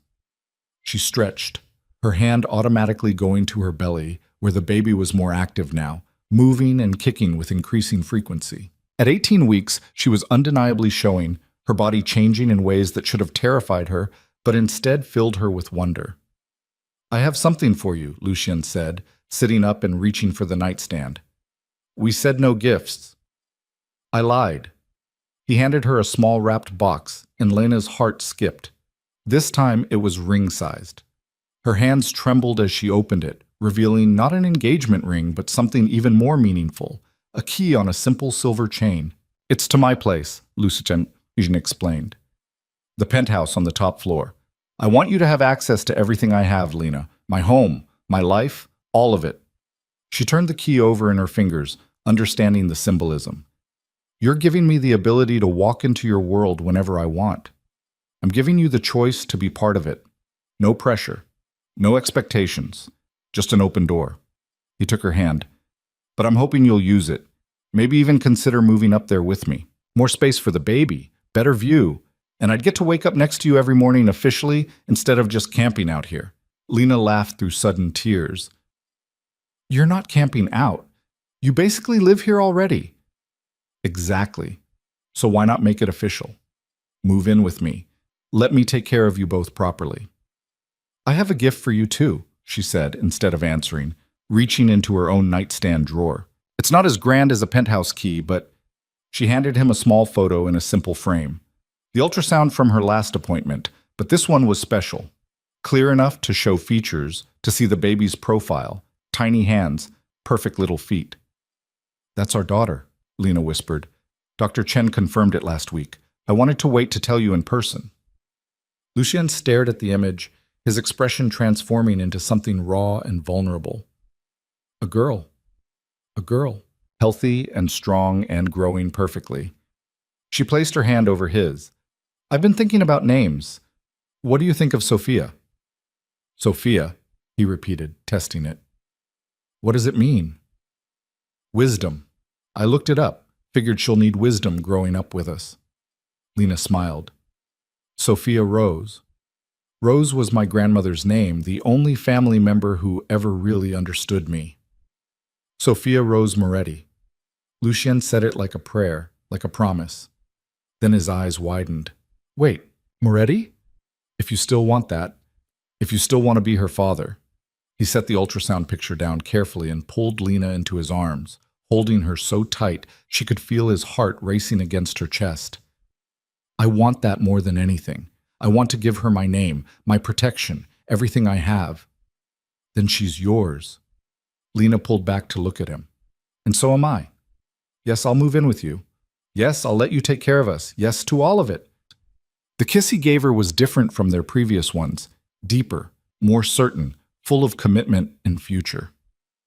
When they finally pulled apart, both breathless, Lucien rested his forehead against hers. "I love you," he said. "I know it's fast. I know we're doing everything backward. But I love you, Lena. You and Sophia both." "I love you too." And saying it felt like coming home. They spent Christmas Day in the penthouse, and Lena understood immediately why Lucien wanted them there. The space was massive. 3 bedrooms, floor-to-ceiling windows overlooking all of Manhattan, a kitchen that belonged in a magazine, and room upon room that begged to be filled with life and laughter. "The room next to the master would be perfect for Sophia," Lucien said, leading her through the space. "It gets morning sun, and it's close enough that we'd hear her at night." Lena stood in the empty room, imagining it painted soft colors, filled with a crib and changing table and all the things their daughter would need. "It's perfect. And this room," he opened another door, "could be your office for when you start your degree program." She'd mentioned wanting to go back to school exactly once, weeks ago. The fact that he'd remembered, that he'd planned space for it, made her throat tight with emotion. "You think of everything." "I try." He wrapped his arms around her from behind, his hand settling protectively over her belly. "I want you to have everything you've ever dreamed of, Lena. Education, career, family, all of it. I just want us to be happy." "Then we will be. I'll make sure of it." They moved her things the following week, though there wasn't much to move. Her few possessions looked even more lost in the penthouse than they had in the Tribeca apartment. But Lucian filled the gaps, taking her shopping for furniture and clothes and all the things she'd never been able to afford. This is too much, Lena protested as he added another dress to their growing pile. It's not nearly enough. He held up a soft cashmere sweater in deep green. This would look beautiful on you, and it's comfortable for pregnancy. Lucien, let me do this, please. His eyes were serious. I have more money than I know what to do with, Lena. Let me spend it on you, on our daughter. Let me give you the life you deserve. She wanted to argue, wanted to maintain some independence, some sense that she wasn't just being kept. But the truth was simpler and more complicated than that. He wasn't trying to control her with money. He was trying to show love the only way he knew how, through providing, protecting, ensuring she never struggled again. Okay, she said softly, but I get to pick out your clothes next time. You need more casual wear. Not everything needs to be $1,000 suit. His laugh was warm. Deal. They settled into a rhythm that felt both new and ancient, like they'd been doing this dance forever. Lucien worked from home more often, his office in the penthouse becoming mission control for his various businesses. Lena enrolled in online classes, starting the education degree she'd always wanted. They cooked together, cleaned together, existed in each other's space with surprising ease. Tell me about your day, became their evening ritual, curled up on the massive couch overlooking the city. Boring corporate stuff mostly, Lucien would say. Negotiated a new contract for the security firm. Had to convince a client that threatening his ex-wife's new boyfriend was not, in fact, a good use of my services. Did you convince him? Eventually. After I showed him the photos of the boyfriend volunteering at a children's hospital and coaching Little League. Hard to justify intimidating someone who's genuinely good. What did you do instead? Suggested therapy and helped him find a good lawyer for the divorce settlement. Sometimes the best conflict resolution is preventing the conflict entirely. Lena loved these glimpses into his world, the way he navigated complicated moral waters with surprising integrity. He wasn't perfect, would never claim to be, but he tried to be good. That mattered more than she'd expected. January brought bitter cold and Lena's 20-week anatomy scan. Lucien took the day off work, something he rarely did, and sat holding her hand in Dr. Chen's office while the ultrasound wand moved across her swelling belly. Everything looks perfect, Dr. Chen announced, pointing to various parts of the screen. Strong heartbeat, all organs developing normally, good amniotic fluid levels. Sophia is thriving. Can we hear the heartbeat? Lucien asked, his voice rough with emotion. Doctor. Chen adjusted the machine, and suddenly the room filled with the rapid swoosh, swoosh, swoosh of their daughter's heart. Lena watched Lucien's face transform, saw tears gather in his eyes even as he smiled. That's her, he whispered. That's our girl. That's our girl, Lena agreed. They left the appointment with new ultrasound photos and a DVD of the whole scan. That night, Lucien watched it 3 times, pausing on frames where Sophia's face was clearest, studying every detail like he was memorizing her. I can't wait to meet her, he said as they lay in bed, his hand resting on Lena's belly where the baby kicked and rolled. 4 more months. Feels like forever. Feels like not enough time, Lena's voice caught. I'm terrified, Lucien. What if I'm a terrible mother? What if I don't know what to do? Then we'll figure it out together. You think I have any idea how to be a father? He shifted to face her fully. We're both going to make mistakes, but we'll make them together, and we'll love her through all of it. That's what matters. Promise me something. Anything. Promise me you'll always be honest with me, even when it's hard, even when the truth is ugly. She thought of Adrian, of all his lies and half-truths. I can handle anything except being lied to. Lucien's expression went serious. I promise. Complete honesty always. But you have to promise me the same thing. I do? Then ask me now. Whatever you've been wondering about my work, about my past, about the parts of my life I haven't fully explained, ask, and I'll tell you the truth. Lena took a breath, gathering courage. The gray areas you mentioned, the conflict resolution. Have you ever seriously hurt someone? Yes. No hesitation. 3 times in my life. Once when I was 17 and stupid, defending territory that didn't matter. Once when I was 22 and someone tried to assault a woman who worked for me.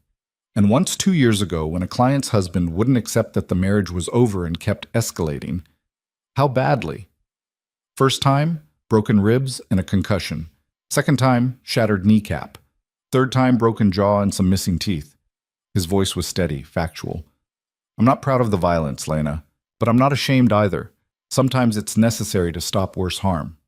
She absorbed this, turning it over in her mind. And now? Would you do it again? If someone threatened you or Sophia, without hesitation. His eyes were fierce. I'd burn the world down to keep you both safe. That's the truth. That's who I am. I should be horrified. But you're not. No. And she wasn't. Maybe that made her broken too, or maybe it just made her realistic. I've seen what happens when good people do nothing, when systems fail and monsters walk free. If you're willing to be the thing that stands between innocent people and harm, then I can live with that. Even knowing I'm not always on the right side of the law isn't always on the right side of justice. She took his hand, placing it on her belly where Sophia was moving. I trust you, Lucien. I trust your judgment and your heart. That's enough. He kissed her then, deep and grateful, and Lena felt the last of her reservations crumble. This was her life now. This complicated, powerful man and the family they were building together. February brought Valentine's Day and an unexpected visitor. Lena was home alone, Lucien at a meeting across town, when the building's doorman called up. Miss Morales, there's a woman here claiming to be your sister, Carmen Walker. Lena's heart leaped. Send her up. She opened the door to find Carmen standing in the hallway, looking uncertain and out of place in her sensible mom jeans and Arizona Cardinals sweatshirt. Her older sister had the same dark hair and eyes, but where Lena was fine-boned and delicate, Carmen was sturdy and practical. Lena. Carmen's eyes went immediately to Lena's pregnant belly, now impossible to hide at 24 weeks. Oh my goodness, look at you. Hi, Carmen. Lena stepped back, letting her sister into the penthouse. What are you doing here? I was in New York for a conference. Educational administration stuff. Thought I'd surprise you. Carmen's eyes swept the space, widening. This is where you live? With my boyfriend, yes. Boyfriend, right. Carmen set down her bag, her expression carefully neutral. Mom said you'd moved on fast. Found some rich guy to take care of you. Lena bristled. Is that what she said? Her words were less kind, actually, but I told her to mind her own business. Carmen moved closer, her voice softening. I'm sorry, Lena, for not being there when Adrian left, for letting Mom's judgment keep me from reaching out. You're here now. I am, and I want to meet this man who has my little sister living in a penthouse. Carmen's smile was tentative. If that's okay. He's at a meeting, but he'll be back soon. Lena gestured to the couch. Want some tea? I can't have coffee anymore, but I've become a tea expert. They sat in the living room, and Lena watched her sister's eyes catalog everything. The expensive furniture, the art on the walls, the view of Manhattan spreading out below them. This is really your life now, Carmen said quietly. It's so different from being broke and struggling. Yes, it is. I was going to say different from what we grew up with. But yeah, that too. Carmen accepted the tea Lena handed her. Tell me about him. This Lucien. Lena found herself talking, really talking, for the first time in years with her sister. She explained how they met, how he'd helped her, how slowly and carefully they'd built trust and then love. She didn't mention the gray areas of his work, but she didn't hide that he was powerful either. He sounds intense, Carmen said when Lena finally paused. He is, but he's also kind, patient. He sees me, Carmen, really sees me, not just as someone to take care of or fix, but as a partner. And the baby? He's really going to raise her as his own? Her name is Sophia Rose, and yes, he wants to be her father in every way that matters. Lena's hand went to her belly. Adrian signed away his rights. Lucien's going to legally adopt her once she's born. Carmen was quiet for a long moment. I judged you when Mom told me you were pregnant and living with some new guy.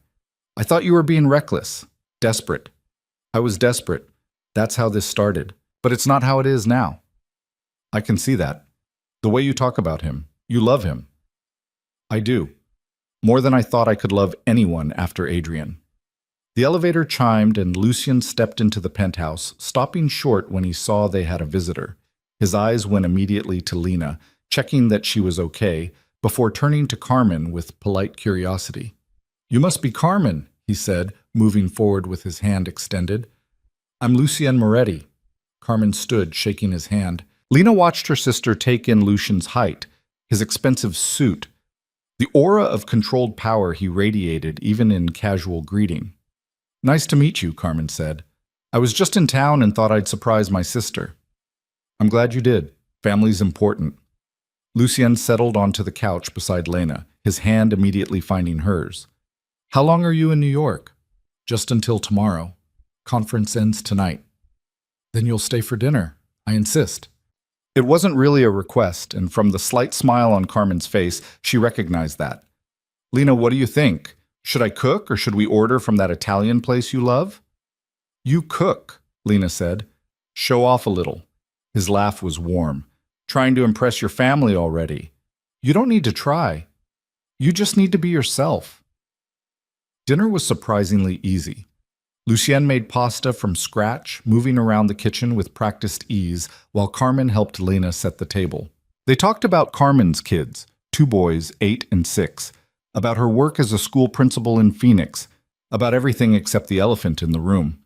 Finally, over tiramisu that Lucien had somehow also made from scratch, Carmen addressed it directly. "I need to say something, and I need you both to hear it." She looked between them. "Lena, I'm sorry. For not being there when you needed me. For letting Mom's opinions matter more than your happiness. You deserved better from me." "Carmen, let me finish." Her sister's voice was firm. "And Lucien, thank you for taking care of my sister when her own family didn't. For giving her and Sophia a safe place to land. I don't know you well, but I can see you love her. That's enough for me." Lucien's expression softened. "All I want is to make her happy. And to give Sophia the kind of childhood where she never doubts she's loved." "Then we're on the same page," Carmen raised her wine glass. "To new beginnings and chosen family."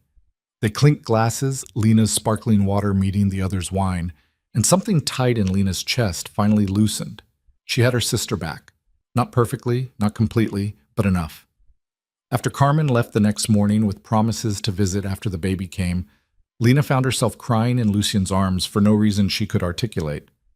"Hormones," she said when he asked what was wrong. "Or relief," he suggested gently. "You don't have to be strong all the time, Lena. You can let yourself feel things." "I feel everything lately. Happy, sad, terrified, excited, all at once." "That's normal. You're growing a human and building a new life simultaneously. That's a lot." She pulled back to look at him. "Do you ever regret this? Taking on someone else's mess?" "You're not a mess. You're a miracle." He cupped her face in his hands. "And no, I don't regret anything. You're the best thing that's ever happened to me, Lena. You and Sophia both." March arrived with unexpected warmth in Lena's baby shower, organized by Dr. Chen and attended by the few friends she'd managed to make, neighbors from the building, women from her online classes, Carmen, who flew in from Phoenix. Lucien stayed scarce during the actual shower, claiming it was women's territory, but Lena knew he was working behind the scenes. The catering was too perfect, the decorations too elegant, the gifts too generous to be anything but his careful orchestration. "He's a keeper," one of her neighbors said, watching through the window as Lucien directed the setup crew. "If you ever get tired of him, send him my way." Lena laughed, her hand on her belly where Sophia was doing what felt like gymnastics. "Not a chance." That night, surrounded by baby clothes and toys and equipment she didn't know how to use yet, Lena felt the weight of impending motherhood settle over her like a blanket. "What if I can't do this?" she asked as Lucien helped her sort through onesies. "Then we'll hire help. A nanny, a nurse, whatever you need." "That's not what I mean. What if I'm not enough?" "Well, what if she needs more than I can give?" Lucien set down the tiny outfit he was holding and pulled Lena into his arms. "Listen to me. You are going to be an amazing mother. You're patient, kind, strong, resilient. Sophia is lucky to have you." "We're lucky to have you." "I'm the lucky one." He kissed the top of her head. 2 months until we meet her. Are you ready?" "No, yes, I don't know." Lena laughed, verging on tears again. "Ask me in 2 months. I'll be here either way, ready or not, terrified or confident, falling apart or holding it together. I'll be right here beside you. Promise? On my life. April brought cherry blossoms and a sudden crisis. Lena woke at 3 a.m. to Lucie N's phone ringing, his terse conversation in the darkness, the way he dressed quickly with military precision. I have to go, he said, seeing her awake. Business emergency. What kind of emergency? He hesitated, and she saw the war in his eyes, the desire to protect her versus the promise of honesty. A client's daughter was taken. Kidnapping situation. They called me instead of the police. Lena's blood ran cold. Lucien, I'll be careful. I have people, resources. We'll get her back. He kissed Lena quickly, fiercely. I'll call you as soon as I can. Don't worry. But she did worry. Spent the whole day pacing the penthouse, her hand on her belly, imagining all the ways this could go wrong. This was the other side of Lucien's world, the dangerous side she'd agreed to accept, but hadn't fully understood until now. He called at noon. We have her. She's safe. And you? I'm fine. Couple bruises, nothing serious, a pause. I'm sorry I scared you. Just come home. On my way. He arrived an hour later, and Lena saw immediately that nothing serious was relative. His knuckles were split and swollen, a bruise darkening along his jaw, and he moved carefully like his ribs hurt. Lucienne. The girl is safe with her family. The men who took her are in police custody. It's over. He let her lead him to the couch, sinking down with a barely suppressed wince. I kept my promise. I was careful. This is careful. She gestured to his injuries. Compared to what it could have been, yes. He caught her hand, pressing it to his chest where his heart beat strong and steady. I'm okay, Lena. I promise. She wanted to be angry, wanted to yell at him for risking himself, for leaving her alone and terrified. But looking at him now, exhausted and battered but satisfied that he'd saved someone, she understood. This was who he was. The man who stood between monsters and their victims, who got his hands dirty so others could stay clean. Don't ever lie to me about how dangerous something is, she said finally. If I'm going to be part of your life, I need to know the truth. All of it. Deal. But you have to do the same. No hiding when you're scared or upset or having second thoughts. I'm not having second thoughts. But you're scared. Terrified, she admitted, of losing you, of Sophia growing up without a father, of this whole life we're building falling apart. Lucien pulled her carefully onto his lap, mindful of her belly. It won't fall apart. I won't let it. Yes, my work is dangerous sometimes, but I'm careful, I'm smart, and I always come home. Always. You can't promise that. Watch me. His voice was steel wrapped in velvet. I have too much to live for now. You, Sophia, the future we're building. I'm not leaving you, Lena. Not for anything. She wanted to believe him, chose to believe him, because the alternative, living in constant fear, was no way to live at all. That night she helped him shower, carefully washing dried blood from his knuckles, pressing ice to his bruised ribs. And when they finally lay in bed, exhausted and sore and relieved, Sophia kicked hard enough that Lucien felt it through Lena's belly. She's strong, he said, wonder in his voice. She's a fighter, like her father. And her mother. He pressed a kiss to Lena's shoulder. Thank you for not running, for staying even when it got scary. Where else would I go? You're my home now, you and Sophia both. Then let's make it official. Lucien shifted, reaching for his nightstand drawer. I was going to wait, do this properly with dinner and romance and all the things you deserve, but I can't wait anymore. He pulled out a small velvet box, and Lena's heart stopped. Marry me, he said, opening it to reveal a stunning ring, a sapphire surrounded by diamonds, elegant and unique and perfect. Not because you need my protection or my money, not because you're pregnant, but because I love you and I want to spend the rest of my life proving it. Marry me, Lena. She looked at the ring, at his battered face, at the absolute certainty in his eyes, and she thought about everything they'd been through, all the ways he'd shown up for her, the future they were already building together. Yes, she whispered. Yes, I'll marry you. The ring slid onto her finger like it was made for her, and when Lucien kissed her, Lena tasted salt, His tears or hers, she wasn't sure. Maybe both. They were really doing this. Building a family, making a life, choosing each other every single day. And despite everything, despite the danger and the complications and the unconventional way they'd found each other, Lena had never been more certain of anything in her life. The engagement ring caught the morning light as Lena made coffee, sending small rainbows dancing across the kitchen walls. 2 weeks had passed since Lucien proposed, and she still found herself staring at it in wonder, turning her hand this way and that to watch the sapphire gleam. "You're going to wear it out from looking at it so much," Lucien said from the doorway, already dressed for the day in charcoal slacks and a crisp white shirt. "It's beautiful, I can't help it." She handed him his coffee, accepting his kiss in return. "What's on your schedule today?" "Meeting with the lawyers about the adoption paperwork. Want to make sure everything's ready for when Sophia arrives." His hand settled on her belly, now round and prominent at 36 weeks. "How are you feeling?"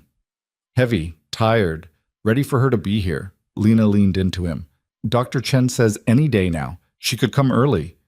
"Then I'm clearing my schedule for the next month. Nothing matters more than being here when she arrives." "Lucien, you can't just stop working. Watch me." His voice was firm but gentle. "I've spent years building businesses that run themselves.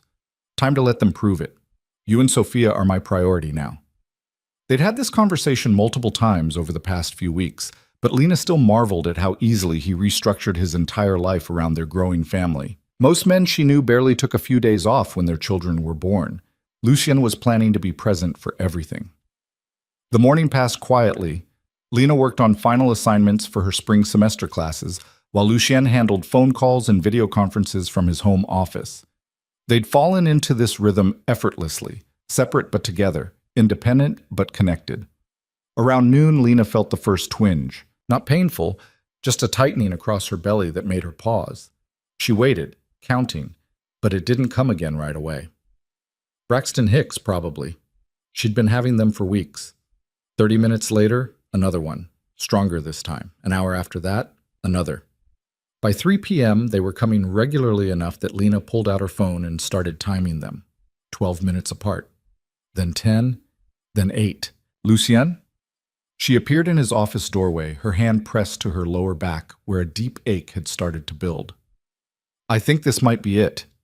He was on his feet instantly, his professional demeanor vanishing into something raw and almost panicked. "You're in labor?" "Maybe. Contractions are getting closer together, 8 minutes apart now." "We should go to the hospital." Dr. Chen said to wait until they're 5 minutes apart or my water breaks. Another contraction rolled through her, and Lena breathed through it, gripping the doorframe. "But you should probably call her. Let her know it's starting." Lucien made the call while simultaneously gathering the hospital bag they'd packed weeks ago, moving with controlled efficiency even though Lena could see the fear and excitement warring in his eyes. "Doctor, Chen says to keep timing them and call back when they're 5 minutes apart, or if anything changes," he reported, setting the bag by the door. "What do you need? Water? Food? Should you be sitting down?" "I need you to breathe," Lena said, even as another contraction made her own breathing shallow. "And maybe walk with me. Movement is supposed to help." They walked circuits around the penthouse, Lucien's arm steady around her waist, his phone in his other hand timing each contraction with military precision. 7 minutes, 6 minutes, 5.5. "This is really happening," Lena said during a break between contractions. "We're going to meet her soon." "Are you scared?" "Terrified. You?" "More than I've ever been in my life." His laugh was shaky. "I've faced down armed men without breaking a sweat. But this is terrifying." 5 minutes, 4.5. 4. "Time to go," Lucien said, and there was no arguing with the authority in his voice. The drive to the hospital was surreal. Manhattan traffic parted around the car like Lucien had called in favors, which he probably had. Lena focused on breathing through contractions that were coming faster now, harder, each one cresting like a wave that threatened to pull her under. "You're doing great," Lucien kept saying, his hand never leaving hers. "So strong, so brave, we're almost there." Dr. Chen met them in the maternity ward, already scrubbed and ready. "How are we doing, Lena?" "Contractions every 3 minutes. They hurt." An understatement. The pain was becoming all-consuming, blotting out everything except the need to breathe, to survive, to get through this. The examination confirmed what Lena already knew. She was in active labor, already 6 centimeters dilated. Things were moving fast. "Looks like Sophia's eager to meet you, doctor," Chen said with a warm smile. "Let's get you settled in a delivery room." The next hours blurred together in a haze of pain and pressure and Lucien's steady presence. He never left her side, holding her hand through contractions, letting her squeeze until his fingers turned white, wiping sweat from her forehead with cool cloths. "I can't do this," Lena gasped during a particularly brutal contraction. "It's too much." "You can. You are." He pressed his forehead to hers, his voice low and fierce. "You're the strongest person I know. You've survived so much worse than this. You can do this. Promise you won't leave?" "I'm not going anywhere. Not now. Not ever." Somewhere around hour 8, when Lena was sure she couldn't take another moment, Dr. Chen's voice cut through the fog. "You're fully dilated. Time to push." What followed was the hardest work of Lena's life. Every push felt impossible, every breath of victory. But Lucien was there, counting her through each one, telling her how amazing she was, how close they were to meeting their daughter. "I can see her head," Dr. Chen announced. "One more big push, Lena. You can do this."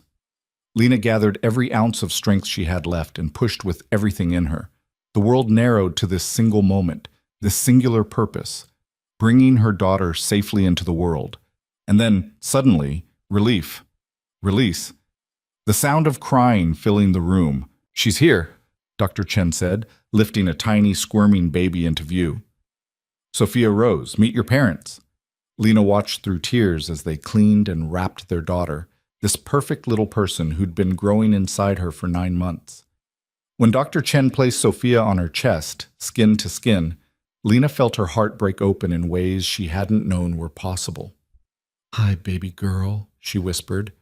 "We've been waiting for you." Sophia had a cap of dark hair, Lena's nose, and lungs that proclaimed her displeasure at being born with impressive volume. She was perfect. Absolutely, impossibly perfect. "Can I hold her?" Lucien's voice was rough with emotion. Lena looked up to see tears streaming down his face unashamedly.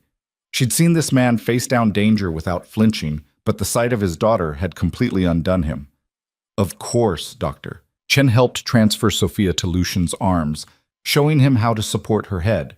Lena watched Lucien hold their daughter for the first time and saw something transform in him. The hardness that usually lived around his eyes softened. The controlled power that defined him gentled into something tender and protective. "Hello, Sophia," he said softly. "I'm your daddy. I've been waiting so long to meet you." Sophia stopped crying at the sound of his voice, her tiny face scrunching as she tried to focus on him. One miniature hand wrapped around his finger, and Lucien made a sound somewhere between a laugh and a sob. "She's so small." 7 pounds, 4 ounces, Dr. Chen reported. "Perfect APGAR scores. She's healthy and strong." "She's everything." Lucien looked at Lena, and the love in his eyes was so intense it almost hurt to witness. "Thank you, for her, for trusting me, for letting me be part of this." "You're not part of this. You're everything." Lena reached for his hand, linking them together over their daughter's tiny body. "We're a family now. Really, truly a family." They stayed like that for a long moment, 3 people bound together by love and choice, and the fierce determination to protect each other always. Outside the window, Manhattan sparkled in the early morning light. Inside this room, the world had shifted on its axis. The next few days passed in a blur of feeding schedules, diaper changes, and visitors. Carmen flew in immediately, bringing Lena's mother, who'd softened considerably at the sight of her granddaughter. Even Lena's father made an awkward appearance, his gruff exterior cracking when Sophia wrapped her tiny fingers around his. "She's beautiful, mija," her mother said, holding Sophia with the practiced ease of someone who'd raised 2 daughters. "And this man of yours, he's good to you?" "The best," Lena confirmed. Her mother looked at Lucien, who was organizing flowers from well-wishers with the same precision he applied to everything. "You'll take care of them? Both of them?" "With my life," Lucien said simply. Something passed between them, an understanding and acceptance. Her mother nodded once, satisfied. Then we'll visit more often. Family should be close. It wasn't a full reconciliation, but it was a start. More than Lena had hoped for. They brought Sophia home on a sunny May morning, and Lena felt her throat tighten as they carried their daughter into the penthouse for the first time. The nursery was ready, painted the softest yellow, filled with everything a baby could need. Lucienne had been preparing for weeks, making sure every detail was perfect. "Welcome home, sweet girl," Lena whispered, settling Sophia into her crib. That night, after Sophia had been fed and changed and was sleeping peacefully, Lena and Lucien collapsed onto their bed in exhausted wonder. "We have a daughter," Lucien said, like he still couldn't quite believe it. "We really do." Lena turned to face him. "Are you ready for this? The sleepless nights, the constant worry, the complete upheaval of everything we've known?" "I've never been more ready for anything." He pulled her close, careful of her still healing body. "This is what I've been waiting for my whole life without knowing it. You, Sophia, this family we're building. I love you." "I love you too, both of you, more than I have words for." Sophia's cry cut through the tender moment, demanding and insistent. Lena started to get up, but Lucienne was faster. "I've got her. You rest." She watched him go to their daughter, lifting Sophia with the careful reverence he'd shown since the moment she was born. His deep voice murmured soothing words as he changed her diaper, checked her temperature, did all the things the nurses had taught them. This was her life now. This man, this baby, this impossible family that had formed from the wreckage of her worst moments. And it was perfect. The adoption paperwork was finalized in June on a bright Tuesday morning in family court. The judge, a stern woman in her 60s who'd clearly seen everything, reviewed the documents with meticulous care. "Mr. Moretti, you understand that adoption is permanent? That you're taking full legal and financial responsibility for this child?" "I do, Your Honor, and I want that more than anything." "Miss Morales, you're certain this is what you want? You're surrendering the birth father's rights and allowing Mr. Moretti to adopt?" "Completely certain." Lena's voice was strong. "Lucien has been Sophia's father from the moment she was born. This just makes it legal." The judge studied them both, her expression softening slightly. "I've reviewed the home study reports, the financial statements, the character references. Everything is in order." She picked up her pen. "I'm happy to grant this adoption. Sophia Rose Morales will now be Sophia Rose Moretti, with all the rights and protections that entails." The gavel came down, and it was done. Official, legal, permanent. Outside the courthouse, Lucien held Sophia, now officially his daughter, and looked at Lena with eyes full of emotion. "She's mine. Really, legally, mine. She's ours." Lena leaned into him, completing their family unit. "And she always will be." They celebrated with lunch at the same restaurant where they'd had their first real conversation months ago. Sophia slept peacefully in her carrier while Lena and Lucien toasted with champagne and sparkling cider. "To new beginnings," Lucien said. "To family," Lena countered. "To us." They set a wedding date for August, wanting to give Lena time to recover fully from childbirth and adjust to motherhood. The ceremony was small and intimate. Just family and close friends gathered in the penthouse with views of the city spreading out below them. Carmen stood as Lena's maid of honor, holding 3-month-old Sophia, while Lena walked herself down the makeshift aisle. She wore a simple ivory dress, her dark hair loose, the sapphire engagement ring catching the light. Lucien waited at the end in a perfectly tailored navy suit, his eyes locked on her with such intensity that Lena felt it like a physical touch. When she reached him, he took her hands and she saw they were trembling slightly. "Nervous?" she whispered. "Terrified I'll wake up and this will all be a dream." The officiant cleared his throat, beginning the ceremony, but Lena barely heard the traditional words. She was too focused on Lucien, on the vows they were about to make, on the reality of everything they'd built together. "Do you, Lucien Moretti, take Lena Morales to be your lawfully wedded wife?" "I do." His voice was steady now, certain. "I absolutely do." "And do you, Lena Morales, take Lucien Moretti to be your lawfully wedded husband?" Lena thought about the broken woman who'd bought a pregnancy test in a fluorescent-lit pharmacy less than a year ago. Thought about the desperate nights, the fear, the certainty that her life was over. And she thought about everything that had happened since. The way Lucien had seen her when she felt invisible. The way he'd protected her without controlling her. The way he'd chosen to love both her and Sophia with a fierceness that still took her breath away.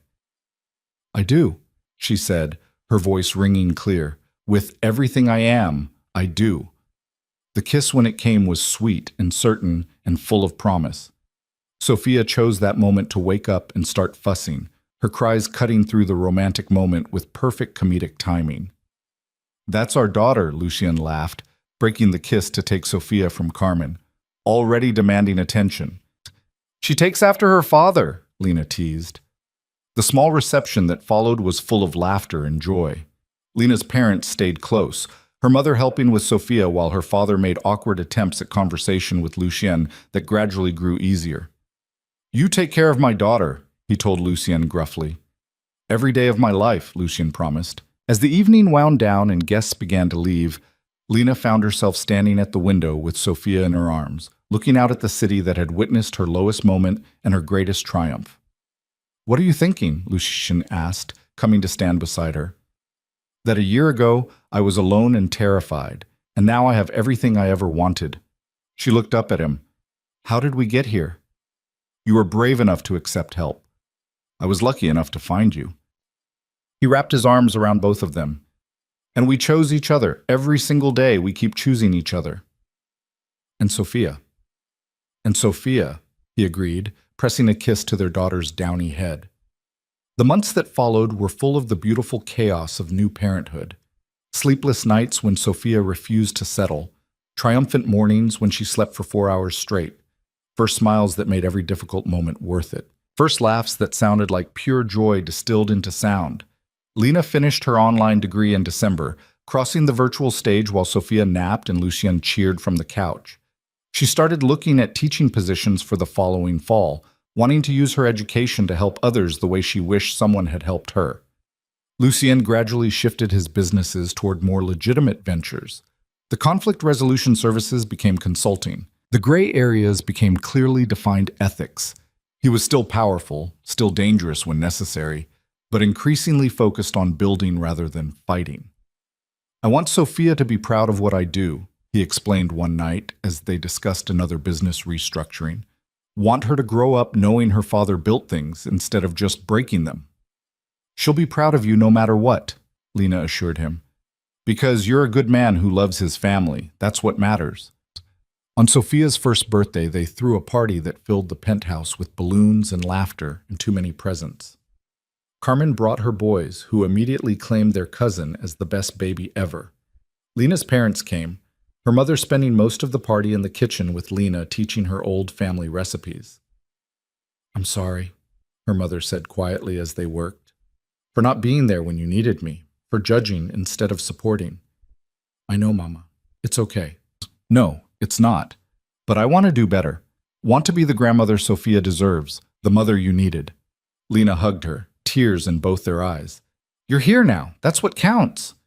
That night, after everyone had left and Sophia was asleep in her crib surrounded by new toys, Lena and Lucien sat together in the nursery watching their daughter sleep. "She's getting so big," Lena whispered. "She is, growing up too fast." "Think we should give her a sibling?" Lucien's head whipped around to stare at her. "Are you saying, not yet, but eventually, maybe?" Lena smiled. "If you want more kids, I want everything with you. As many children as you want to have. As much life and love and chaos as we can handle." He pulled her close. "Thank you for giving me this. A family. A purpose beyond just surviving. Thank you for seeing me when I felt invisible. For loving me when I thought I was unlovable. For choosing us." They sat in comfortable silence, watching their daughter sleep, and Lena marveled at how far they'd come, from that first desperate night in the park to this moment of perfect peace. 2 years later, Lena stood in her classroom at PS 118 in Brooklyn, helping second graders with their reading assignments. Teaching had turned out to be everything she'd hoped, challenging, rewarding, a way to make a real difference in young lives. Her phone buzzed with a text from Lucien. "Sophia and I are making dinner, spaghetti, mostly edible. Come home soon. We miss you." The attached photo showed their daughter, now 3 years old, with Lena's dark curls and Lucien's pale gray eyes, covered in tomato sauce and grinning widely. Lucien was in the background, equally messy, laughing. Lena's heart swelled with love so fierce it almost hurt. This was her life now, she teaching children who needed her, coming home to a man who cherished her, raising a daughter who knew nothing but love and security. She thought occasionally about Adrian, wondered how his life had turned out. But those thoughts came rarely now, and with no bitterness. He'd been a chapter in her story, not the whole book. And honestly, she was grateful. Without his betrayal, she never would have found Lucy Yen, never would have built this beautiful, complicated, perfect life. That evening, she walked into the penthouse to chaos. Sophia running in circles with sauce-covered hands, Lucien chasing her with a wet washcloth, both of them laughing hysterically. "Mommy!" Sophia launched herself at Lena, who caught her despite the mess. "We made pasta." "I see that. You're wearing most of it." "Daddy says we're artists." "Daddy says a lot of things," Lena laughed, meeting Lucien's eyes over their daughter's head. He crossed to her, kissing her deeply despite their audience. "How was work?" "Good. Productive. But I'm glad to be home." "We're glad you're home too." He took Sophia from her arms. "Come on, little monster. Bath time before this sauce becomes permanent." Lena watched them go, heard Sophia's delighted shrieks as Lucien chased her toward the bathroom. Then she looked around the penthouse. Toys scattered across expensive rugs, children's books mixed with business journals, photos of their family covering every surface. It was messy and chaotic, and absolutely nothing like the life she'd imagined for herself. It was perfect. That night, after Sophia was clean and fed and tucked into bed with her favorite stuffed elephant, Lena and Lucien finally had their dinner. The spaghetti was actually pretty good, despite the kitchen disaster it had created. "Sophia asked me today if she could have a little brother or sister," Lucien said casually over wine. Lena nearly choked on her pasta. "She did?" "Apparently her friend Emily is getting a baby sister, and now Sophia wants one too." He watched her carefully. "What do you think?" "I think—" Lena paused, considering.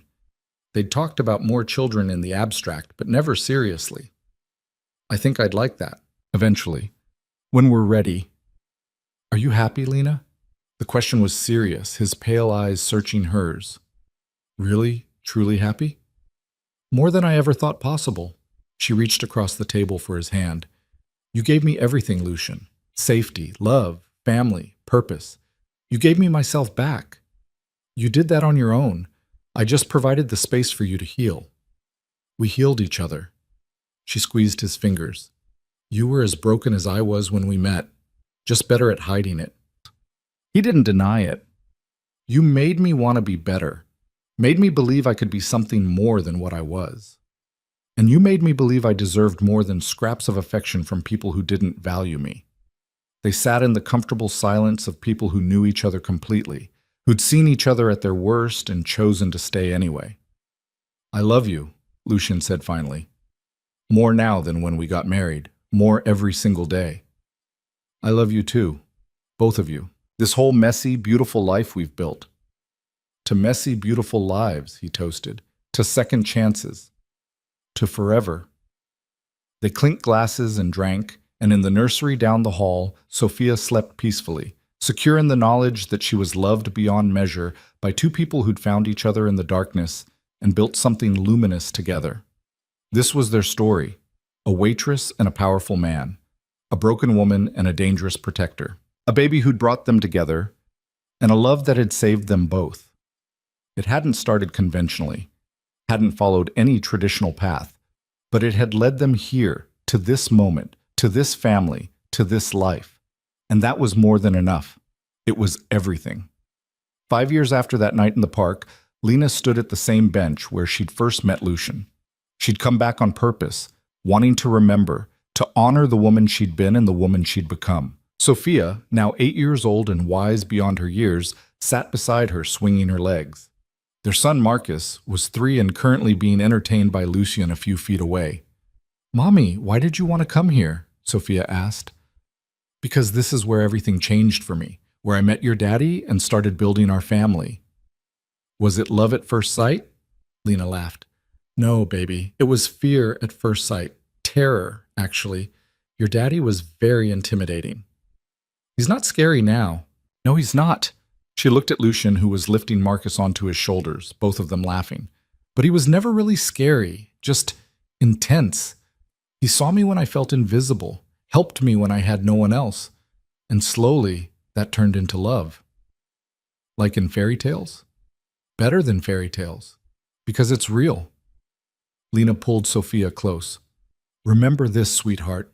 Real love isn't perfect. It's messy and complicated and sometimes really hard, but it's also worth fighting for, worth choosing every single day. I will, Mommy. Lucian joined them then, Marcus still perched on his shoulders. Ready to go home? Ready, Lena confirmed, standing and taking his outstretched hand. As they walked away from the bench that had changed everything, Lena looked back once. The park looked different now, brighter somehow, less threatening. Or maybe she was the one who'd changed, probably both. She'd come to this bench broken and desperate, pregnant and alone, with nothing but fear for the future. She left it now surrounded by love, with a family she'd chosen and who'd chosen her back, with a life full of purpose and joy and belonging. The journey from there to here hadn't been easy, had required trust and courage and the willingness to risk her heart one more time when every instinct said to guard it. But standing here now, with Lucian's hand in hers and their children's laughter ringing through the air, Lena knew with absolute certainty that every moment of fear, every leap of faith, every choice to stay when running would have been easier. All of it had been worth it. She'd survived heartbreak and betrayal, had faced down her worst fears, had learned to love again when she thought that part of her was dead forever. And in return, she'd been given everything. A partner who saw her, children who adored her, a family that chose each other every day, a life that was messy and chaotic and absolutely, perfectly hers. This was her happy ending. Not because a man had rescued her, but because she'd been brave enough to save herself and wise enough to accept help along the way. This was her triumph, her victory, her life. And it was more beautiful than anything she could have imagined.